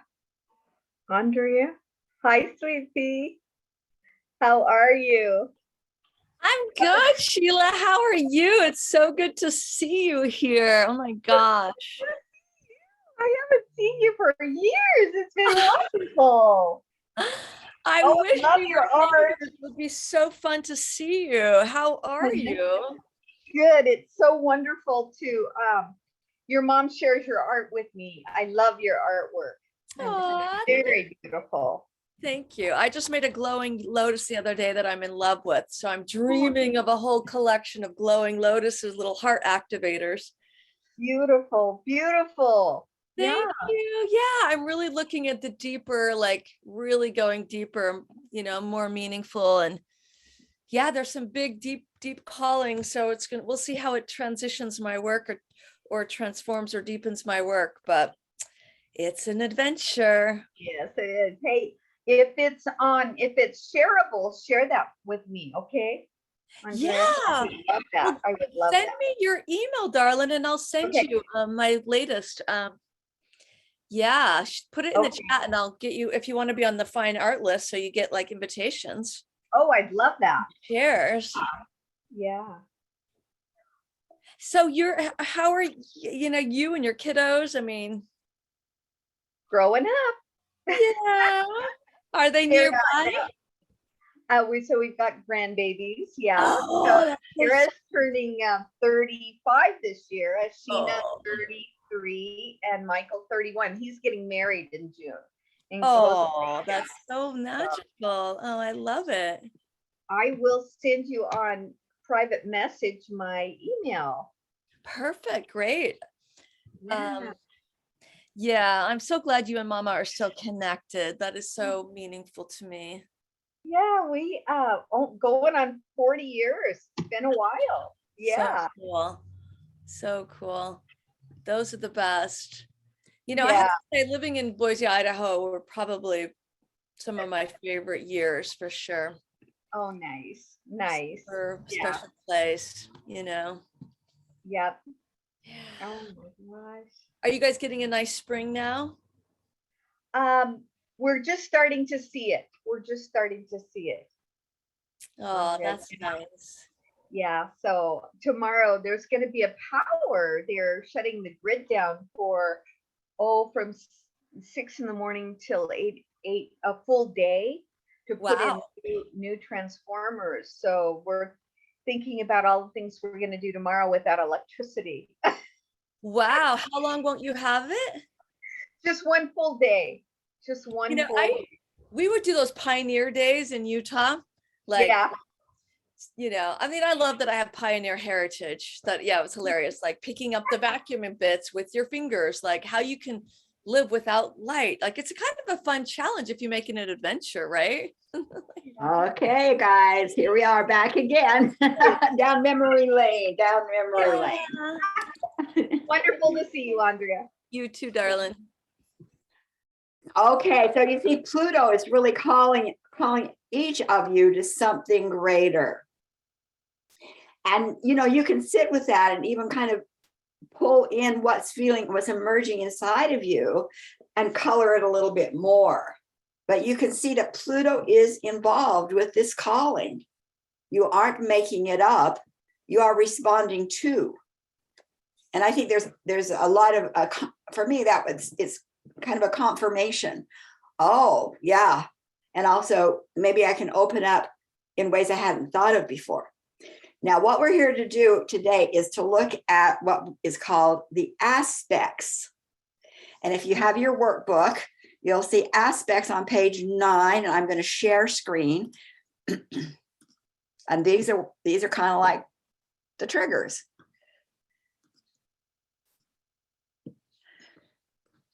So Pluto may be smoothly just in your life and in your house, and there may not be any aspects that you have in Pluto. These are the signs that you'd be looking for, especially a square or an opposition or even a conjunction is good to know. But you'll want to see what they are in relationship to Pluto. You may have them in your chart in other places, but we're just going to stay with Pluto. So I'm going to stop that share. See that those are the 3 signs on page 9. Now I'm going to bring up this. Okay, this is looks like yours, Deborah. It's okay if I share yours as an example. Let's see. Yeah, there it is. Okay, so here's Deborah's chart. Haven't looked to see if it has an aspect. Now here's her. Look at this. Look at this. She has no aspects being triggered by Pluto. Now, how do I know that? Because see, there's no line moving from her Pluto space. She has this one right here. It's not a challenging line. See right here where if you follow Pluto straight in to that inner circle, this is the aspects. So Pluto itself in Deborah's chart is not activating any aspects. It's calling her to something, but it's not right now causing a trigger. So I'm going to take down. So you ought to be able to just really hammer yours home, but you do have other triggers in there. And so they're ones you want to look at. Yes. Can we put her chart back up? We can. You just have to pull it. You want to look at something? Yeah, because it looks like there's a aspect with her. I don't remember if it's her north node or if it's her south node. Is this Deborah's? Oh no, this is this is Deborah. Okay, so right here. Oh, yeah. Sorry, I was looking. She does have a current. There is a current aspect between Pluto and the north node, but not a transit. Right. Yeah, that's in her birth chart. That's in It's called a quick. Yeah, this is a quincunx. We're not, and it's like she has Pluto flowing and she has her old skills flowing at the same time, but we're not doing so. You don't have any squares, but in order to practice, you don't have any squares. You have an opposition. You have an opposition right here, Deborah, between heal yourself. And this we're not covering, but I'll tell you this so you can work with this if you want to. Heal yourself. And this is what you're being called to integrate all of those planets. Those are all that would be called conjunctions. So Deborah, if you want to do some work, you could pick one or more of those and define it like you did Pluto, Sun, Libra. This is all about choice, Deborah. What are you going to choose? What are you going to choose? What are you going to choose? Because heal and the healer is what's saying you've got to, in making those choices, you're going to do some healing. The opposition, we'll talk about opposition in a moment. That's the only opposition, and it's the only what would be called hard transit. Oppositions and squares are called hard. They're challenges. And Deborah, that's the only one you have. Yes. Sharon said here, is there a difference between a square and a square with a little tail on it? Yes, that square with a little tail is not a square. Okay. It's simply that. It's just not a square. Cameron, yes. Can you look at mine briefly, please? I can pull that one up. I'm trying to look for one that would, that would give us something that would move okay. So here's Audrey's, and Audrey has Pluto right here in the 3rd house. Now you see with Audrey, you can look at yours right here and go forward, and it's triggering what's called a trine, which is it's an easy activation of both. The energy of Pluto is going to cause the energy of expansion and who you are to flow together. Your square is more of I would say it could be being triggered by what you're being called to by the north node. The north node also is calling you to whatever more you want, and there's a square there. But you don't have squares in the other parts. So your Pluto is like saying, time for you, like you said, bring it out in the way you want to bring it out into the world. Thank you. I want to find one because I know there's some squares in here or oppositions. And I have an opposition on mine, if that would give an example. Okay, Sheila, I'll pull yours up.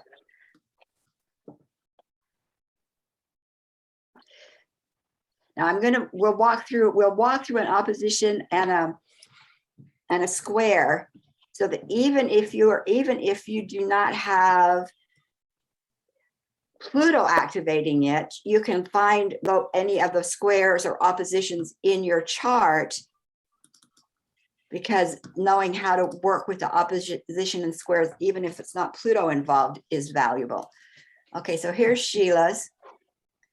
And let's see, here's Sheila's Pluto. Oh, see her Pluto, and she told us about her Pluto in the 8th house. And do you see how that, if you follow that in that red line, is Pluto right here, and it's causing an opposition. Do you see the opposition? There's the symbol for opposition.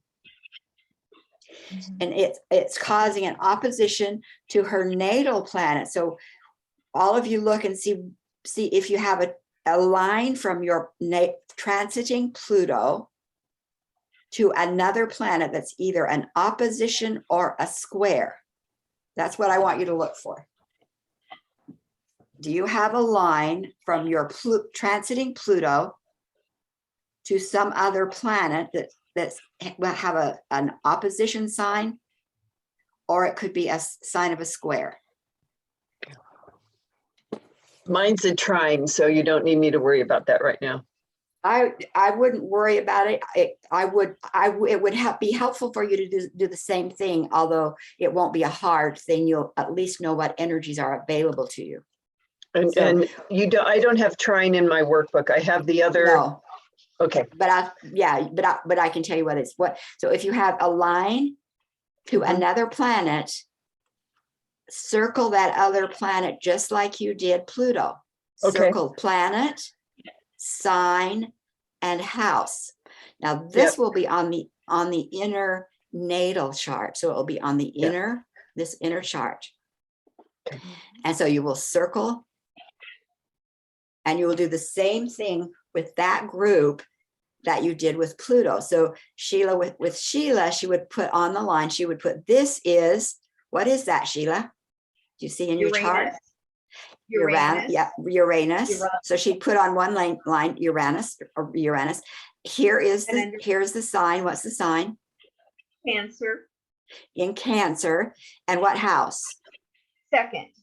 Second house. So everybody do the same thing. Find if Pluto has a line to another planet, then you circle it, make 3 lines with a planet, with a sign, and with a house, and do the very same thing with that group that you did with Pluto. Any questions? Yeah, Sharon, Angelique here. I'm not sure about which planet it is, because it's a broken line. Okay. Let me pull that up in a minute. Sharon Alexander, I saw your hand up too. Thank you. I have a blue triangle line from Pluto in the 5th house to 9th house where there's nothing, but then a red square from the 9th goes to 12 where there are 3 things happening. Is that significant? Yeah, let me pull up Angelique's first, and then we'll look at that one, and then we'll look at yours. Thank you. Sharon, I'm completely lost. This is Denise. Yeah, just a minute, Denise. Okay, so here, and it's harder too for you, Denise, because I can't, we don't have the visuals here. So this is Angelique's, and she's got Pluto. Now Pluto is right here. So she has, if you go forward, she has right there almost on the line is that blue. See that blue line, Angelique? Yes. And it goes forward with a triangle, to right here to this grouping, which is Sun in Taurus in the 9th house. So it's not a hard aspect. It's like Cinda's, it's a benefit and but it will be good. It'll give you practice. So follow that blue line of Pluto. Just let go with the trine. It goes over here to the 9th house. And what And about there- the red one who goes to the 7th house? The one, let's see, this one right here isn't a Pluto line. That you'll be able to use the information to look at that red one, which will be important. But let's just do the Pluto for right now. Oh yeah, okay. Yeah, Okay. also, yeah. You can yeah. use, yeah, you'll be able to use the information for that. But right now, let's look at Pluto. Okay. Yeah, thank you. Yeah, thank you. Yeah. And then I'm going to pull up Sharon's and I'm going to pull up yours, Denise, to see what we've got.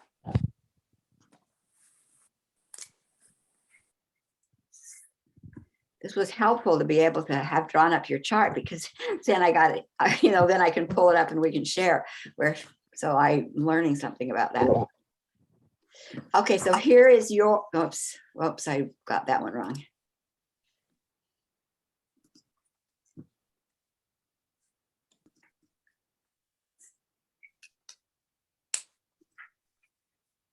Okay, let's see. They said we've got you, but I got to get this out of the way.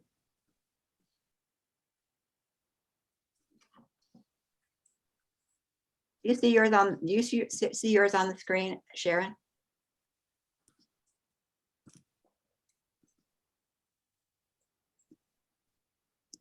Oh, I see. It's down here, all the way down here. Okay, here we go. Okay, so here's yours, Sharon. So so Pluto is here in the 5th house, Mm-hmm. Now we're not going to talk about that because it's also activating these, but we're looking at this blue line, right? Mm-hmm. So what you're going to do is just follow that blue line up. Aha, and this I don't know that we have that definition. That is the North Node, Mm-hmm. which says what I'm here to do. You could just use that. North Node says what I'm here to do. And then look up Taurus and look up the 9th house. So we're going to that outer ring versus the inner ring. Yeah, you're where the right. red- You're right. You're right. Yeah, you're right there. Yeah. So it's empty, really, right? It's this is important too, because you see, basically what you're being called to do up here is what's transiting, what we're seeing, and it is activating this group, but it's so close to Pluto that Pluto's involved too. So Pluto's affecting the things in the red circle, the inner circle below it, as well as those in the outer circle in the 9th house. Yeah, because you see what you're being called to do, you'd want to define this. What I'm being called to do is North Node. Okay. What's Taurus? Look up Taurus. Look up the 9th house. Okay. And that's easy flow down here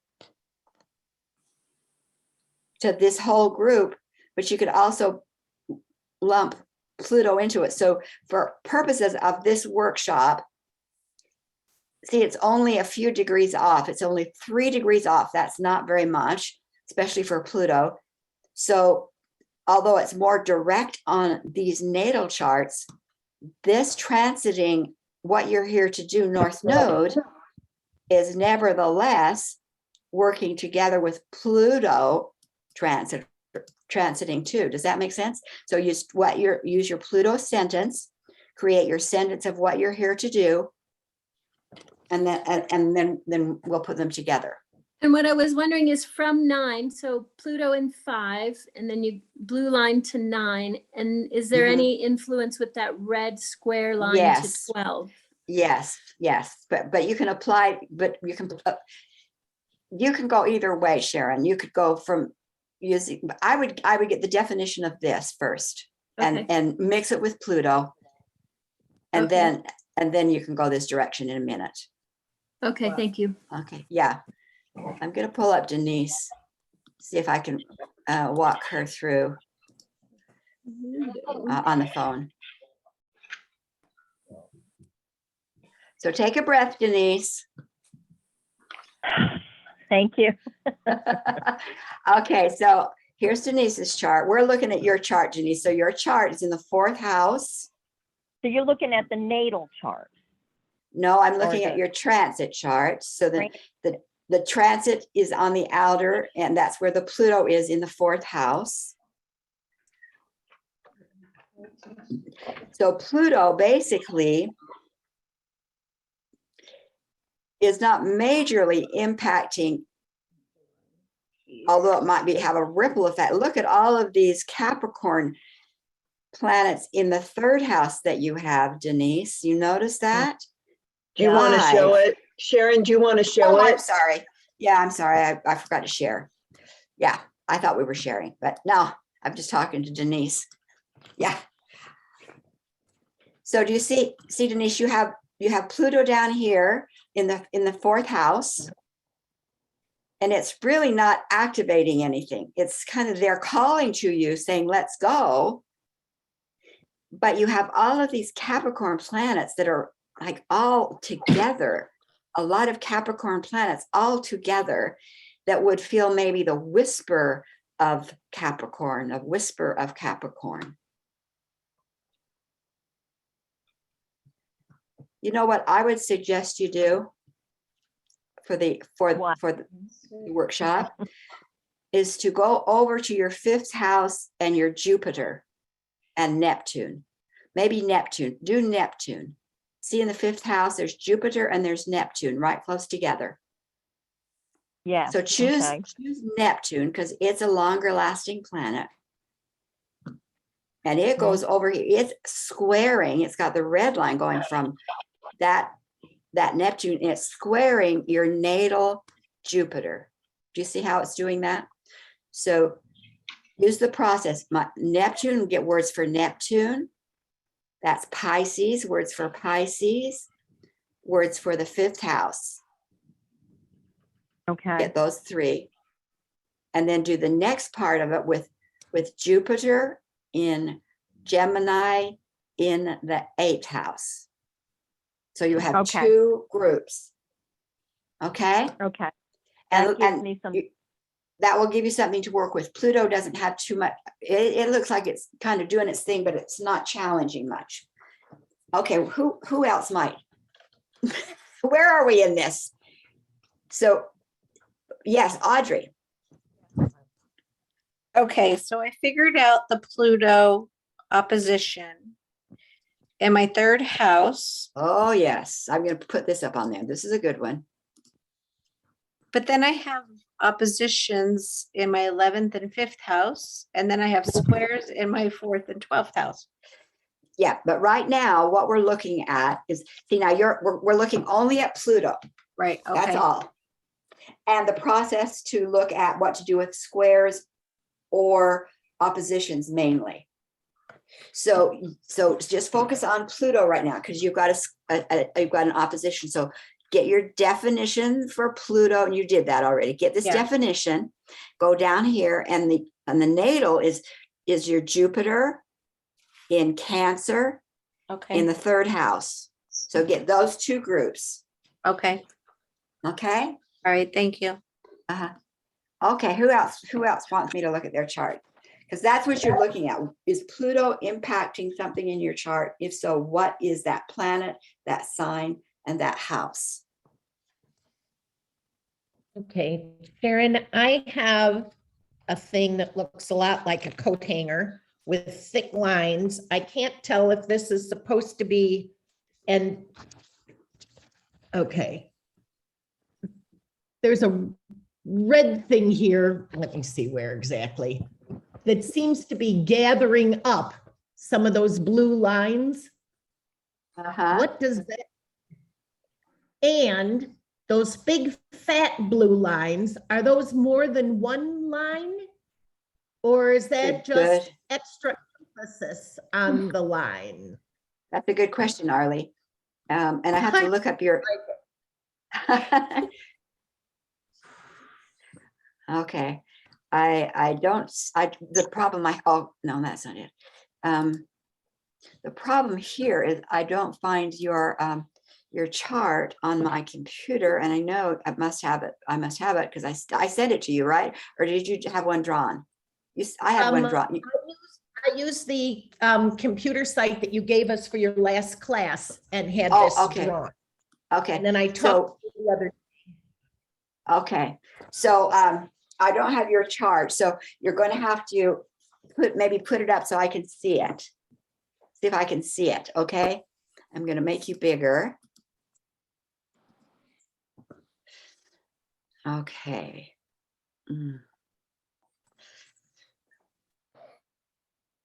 Sweetie, that looks just like a natal chart, but not a transit chart. It says that this is transits and birth. So I have Okay. this one that also says transits and Okay. birth. It looks Okay. completely. Let's go with this. Let's go with this one. Put that one up. Put that. No, Which one? That second one you put up.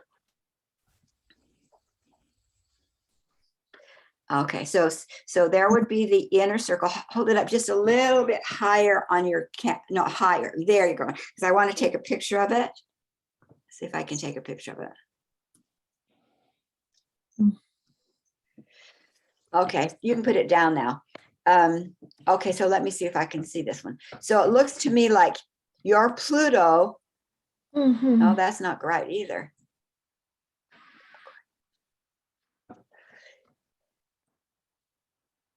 Okay, I think I see it.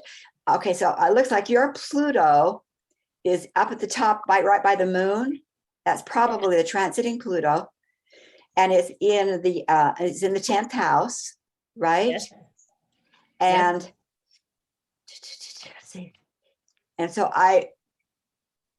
I'm not sure because it doesn't have the squares. I can tell the oppositions because they're right across, but that may be a square, that one line from moon over to looks like Venus and Mars. Do you see the one that goes from the moon and goes over into the 12th house? Let's assume that that's a square. Okay. And so what I would use is, the definition you have for your Pluto is correct. So I would probably pick the Mars because it's a little closer to Mars, although Venus is there really closely. So that looks like it's Mars in Pisces in the 12th house. That would be your other group. And I would call it a square. Okay. Thank you. Yeah.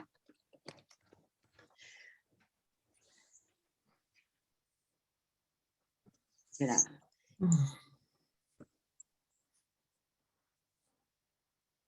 Shh. I've got to shift. Sharon, so ultimately, Yes.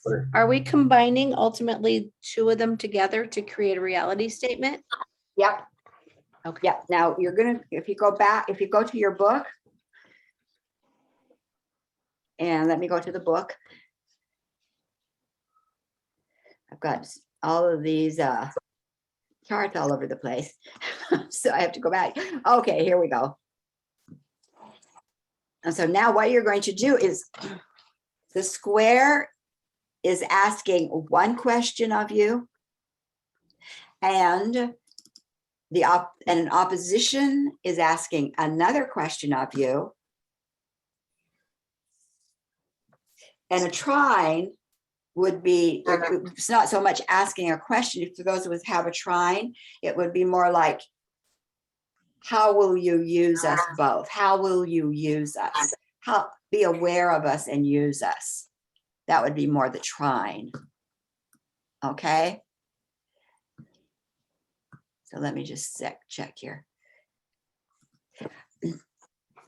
So if you have a square, a square is often called a hard aspect because it looks like it's chugging against each other. It's frictioning each other. But what it's really saying is what can I learn about my strength, about my resilience. Do I have the strength to find a way to bring this together with this? So the question is, do you have the strength or the tenacity or the vigor or the courage to bring this aspect and this aspect together? So with a square, the reality statement would be just to say, I have the strength, courage, and tenacity to weave this into that. You don't have to say how you do it. You don't even have to know how to do it. You first say, I have the courage and I'm doing it. So that's how you do a reality statement with a square. The opposition is like pull, tug, pull, tug, pull, tug, up, down, but that's not what it's supposed to be about. What have I learned from this that helps me be a better expression of myself in that? Or what have I learned from that that helps me make better choices or make better expansion in this? So look at, and again, if it's a trine you're looking at, I have woven this energy, I have been aware of, I'm actively using this energy and this energy in good ways. It's not a struggle, but if you don't become aware of it, it's so easy you might miss it. That's what happens in a trine, that you might miss it because it's come so easy. So you think you can create your sentences? Do you have any question before you create at least one sentence? I do. Okay, go for it. So Sharon, if there isn't any squares or opposition, what does that mean? Okay, if there's no squares or oppositions for your Pluto, for example, then you just claim it and let it and just, it's a reality statement, standalone. Okay. There's nothing to weave together. It's a standalone. Just claim it. Okay. Thank you. But you'll want to be able to understand if there's other places in the chart where there's a square or an opposition, you'll use the same process. Because squares and oppositions are really important to know how to use the energy so that it doesn't cause a conflict. It doesn't last as long as a Pluto would, and that's why we're working with Pluto. But nevertheless, it can cause a bit of just distraction or tear down energy. So you can apply it in other places in your chart. Okay, I'm gonna be quiet now and let you write a sentence, and you have the workbook, and also it's here on the screen. Let's do 5 minutes and see where we get. Sharon, please, can you mute everybody? Yeah, I have to go over here to a different screen. Yeah, everybody mute. Okay, just everybody mute yourself. It really is helpful. So Audrey with a U, can you please mute yourself? Yes, thank you. Yes, Sharon, I just sent you a message. I'm not understanding the try at all. Yeah, okay.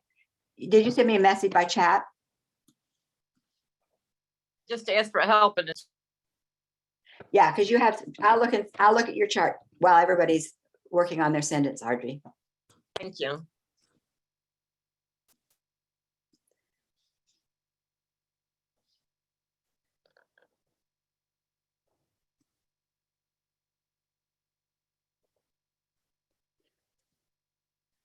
Audrey, I wouldn't worry about. Let me just double check this one. Let me see this thing here. Okay.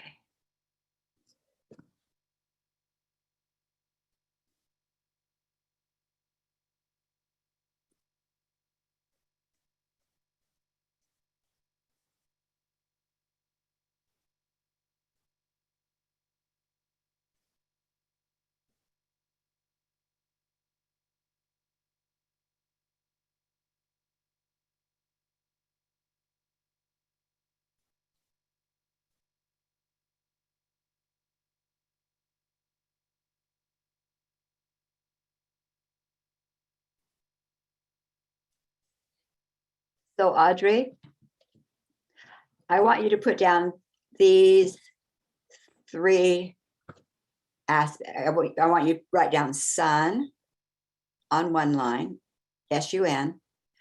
On the second line, put Taurus. And on the third line, put 8th house. And then go into the workbook. Do you have the workbook there with you, Audrey? Audrey with a Y, with a U, Audrey Addison? Yes, You I have your- have the workbook. I have the Okay. workbook, yes. Yeah, so take those three pieces, the sun, get your a definition, a word for sun, a Okay. word or two for Taurus, and a word or two for the 8th house. So do that first, okay? Thank you.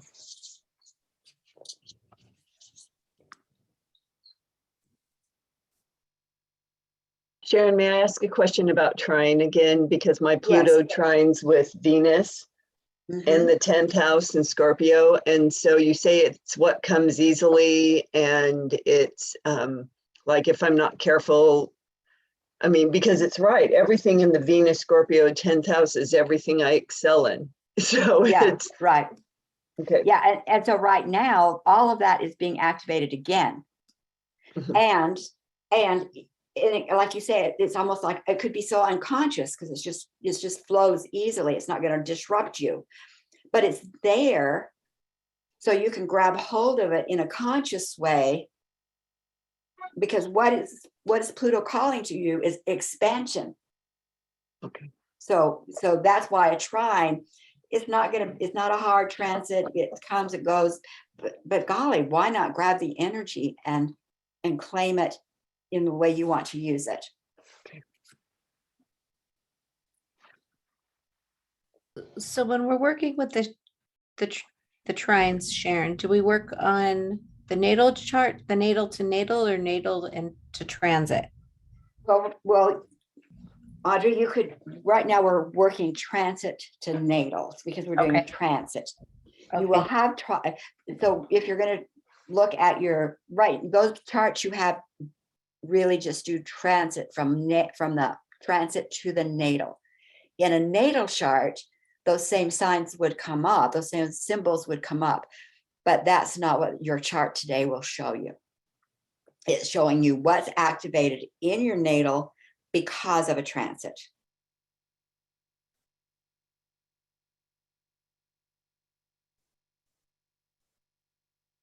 So you have two aspects. One will be a transiting Pluto or a transiting planet, and something in your natal chart. That's the two components.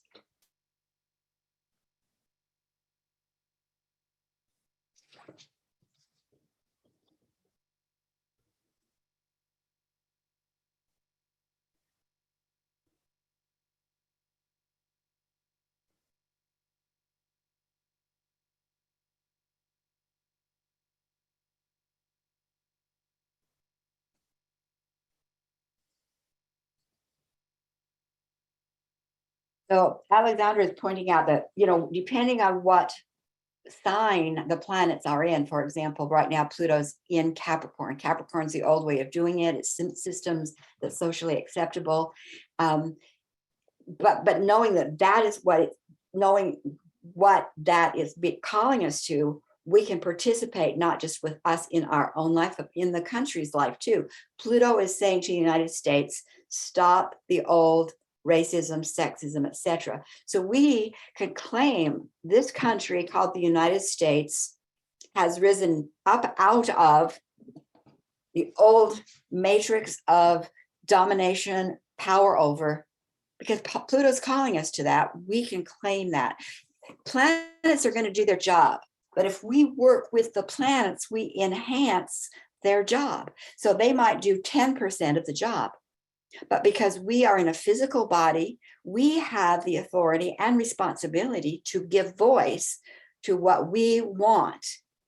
And when we do that, either in our life, behalf of our clients, or on behalf of our country, when we do it in behalf of any of that, the planets might be able to do 10%, but adding us in partnership, they might be able to do 50%. You see? So knowing and letting it just be, for me, isn't enough. I want a way to participate in my life rather than letting it just wave through and do whatever it does, or wave through the country and do whatever it does. So, okay, I'm going to take the share down.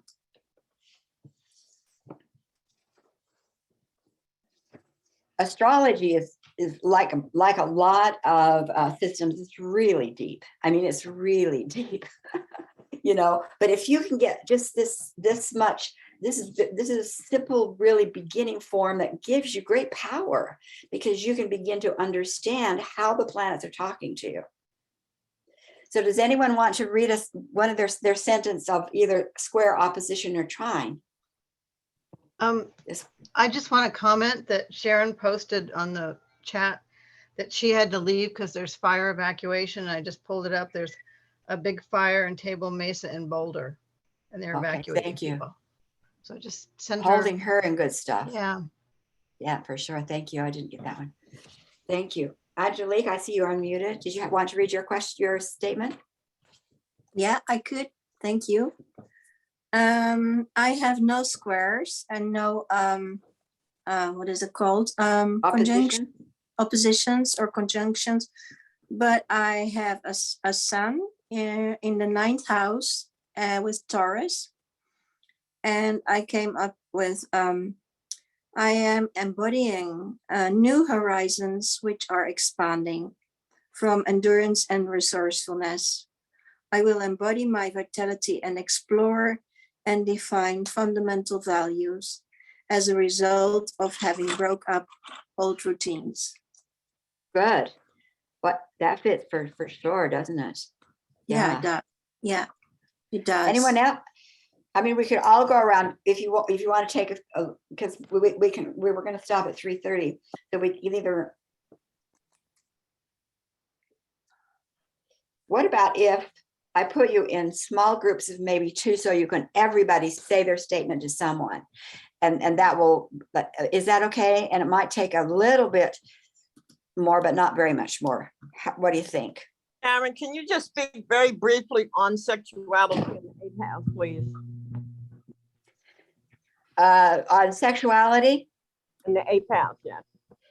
Well, that's transforming sexuality is an important aspect, isn't it? You could say this, because sexuality, my opinion, has often been used as power over.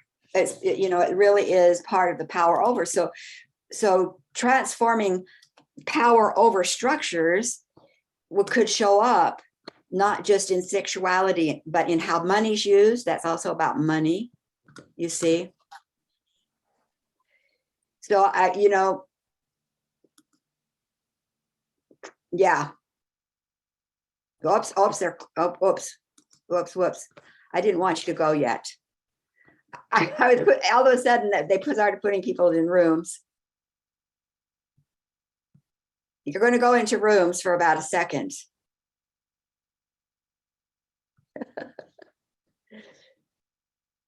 Sharon? Yes. Could you, for some reason I got thrown into the individual sessions, just as you were starting to talk about the transformation, the importance of the transformation of sexuality in the 8th house.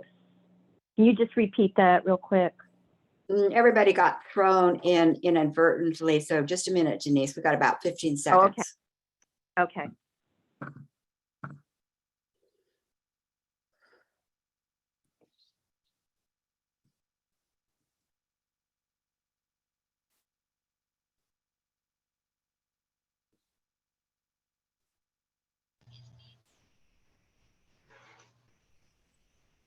Yeah, so the 8th house is other people's money. It sometimes represents more committed relationships, but definitely also transformation, ways of being transformed, and it also can represent sexuality, because usually you're not, there's an intention that you have a greater commitment before you become sexual. That's, I think, the connection there, but so. However you want to to define that sexuality, that's probably that's how I would look at it. Sexuality has been used by power over, and so transforming power over would definitely transform how people look at sexuality. So, okay. How about I give you 5 minutes, and if you have to leave, I totally understand that, but I'll give you 5 minutes. I think there's 2 in each room, and just share, and then we'll come back. No, there was only one person in my room. Okay, let me start joining. Yeah, it's because I goofed, Audrey. Sorry, Sharon, but I am signing off. I got I'm it. really I got it. tired. It's Yeah, totally half get it. past 11, and my bandwidth is gone. I totally get it. Yeah, if you have any questions, let me know, sweetie. Okay. Thank you so much. Anyway. Okay. Hi. Bye.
Hello, Andrea.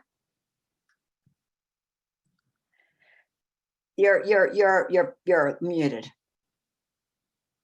I was happy to see I didn't have any direct transit or squares in my Pluto, but I went and looked at where I do have squares and I just wrote down reality statements about those weaving. Those are important. That's really important. So Yeah. that felt good. Well, you guys look great coming back. Shiny face, standing upright. Maria Christina needed to, what time is it where you're at? 11 or so, Angelique? Oh, you're unmuted. It is 20 minutes before midnight. Okay, yeah, and Maria, it's Christina Maria Christina. Yeah, said, the same for her. I gotta lay guess. down. Yeah, same for her. Yeah. So what I want to encourage you to look at is if you have squares or oppositions right now in your chart, apply it to those planets. If you've got an easy Pluto, you've got Pluto that's making the background that says, boy, I'm calling you and you're getting into bigger things and I'm here to support you. And there's nothing challenging that. Great, you got a great canvas. Some of the other things might give you understanding of how you might want to write those energies differently. The ones I wrote were not Plutos. They were not a Pluto. They were an asteroid or something. So it seemed to be very minor, but death had happened under both of them. So, Pluto is moving, as Alexandra pointed out. Pluto's going to be moving into Aquarius, which is more humanitarian. So calling for that now through what we see in Ukraine, what we see in the Supreme Court here in the United States, start calling for that and call Pluto in with you. We're being called to that personally and as a world. So anything else you want to say before we hug? And Deborah's blessings on Deborah. She does her surgery for sure. Monday, right, Deborah? Thank you. Yes. Mm-hmm. Wow. That was good to know about Pluto calling that forth. Yeah. Karen, Well, I just want to say kudos. You're having 9 children has trained you to be the ringleader of a lot of meerkats. People. And I seriously, because it's not easy. This is really empowering because my brain's like, oh, I don't know if I can figure this out. So you showing us and to being so patient, walking us through it, it's very empowering because it's one thing to hear someone read your chart, but to see it and put the puzzle pieces together is very empowering. So yeah, thank you. I feel like a little bit more of a grown-up today. Thank you. Oh, good. And it's a very simple process, and the questions lead you to reality statements so that, it really comes from Stephen Forrest's work, and I really like the way he looks at astrology. One thing I wanted to let you know, Deborah's got things going on. I got things going on in my family. We've been doing code love within the community for those of you who know, so that anybody who wants to do, hold extra juju for everybody, I'm upping that. And so I'm sending out a new definition for code love. And so I'll get that definition in place so that we can hold Deborah in that kind of space, and I'll let everybody know about it, Deborah. Okay. Deborah, I will burn a candle for you Monday. I will. Thank you, Angelique. Of course I will. So excited. Hmm. Have all the support. Thank you so much. Okay, loves. Thank you. Until we meet again. Beautiful. Bye.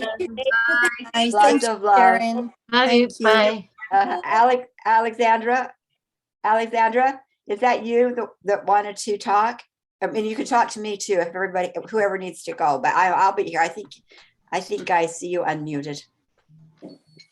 I had a quick question for you, Sharon. Oh, Denise. Oh, I've got you 2 places, Denise. Yes, go for it, Denise. Real quick question, simple one. And looking at the transit chart, what's the difference between a red line and a blue line? usually in the chart program I have, which is the one you're talking to, the red line indicates a hard transit, means that some challenges. The blue line represents easy flow. You may not even use it because it comes so easily. So it just represents an easy flow or a more challenging flow. Gotcha. Okay. Thanks so Okay. much, Sharon. Sharon, I also have you, one Denise. question, which might be the cause that in the other ones there were my aspects in the 12th house. Yeah. Can it be that maybe I have told that I have been born in a suburb of The Hague? Is that any difference? It would be. That's what I would think that we would want to look at, because it's based on where you were born, and if and so I know what the counties. I can kind of know the United States and I can fine tune it, but because I didn't have access to you, I had to kind of guess. That I'm sure is what it is. So we'll talk about getting you a different chart. That's okay. Thank you. Yeah. So for everything, thank you. Thank you, everyone. Lots of love. Bye bye. Sharon, Cinda here. Yes, Cinda. Just really quickly, what is the square with the tail? It's called a quincunx. Okay, and is and that it's energy. It's like energy not really flowing together, and it needs to be woven a little bit like the trine. The trine, you need to be aware that it's there, and that the quincunx is not only be aware but weave it together, because otherwise it passes in the night and they don't give you the full power. Thank you. The quincunx. Yes, Deborah. Oops, you're muted, babe.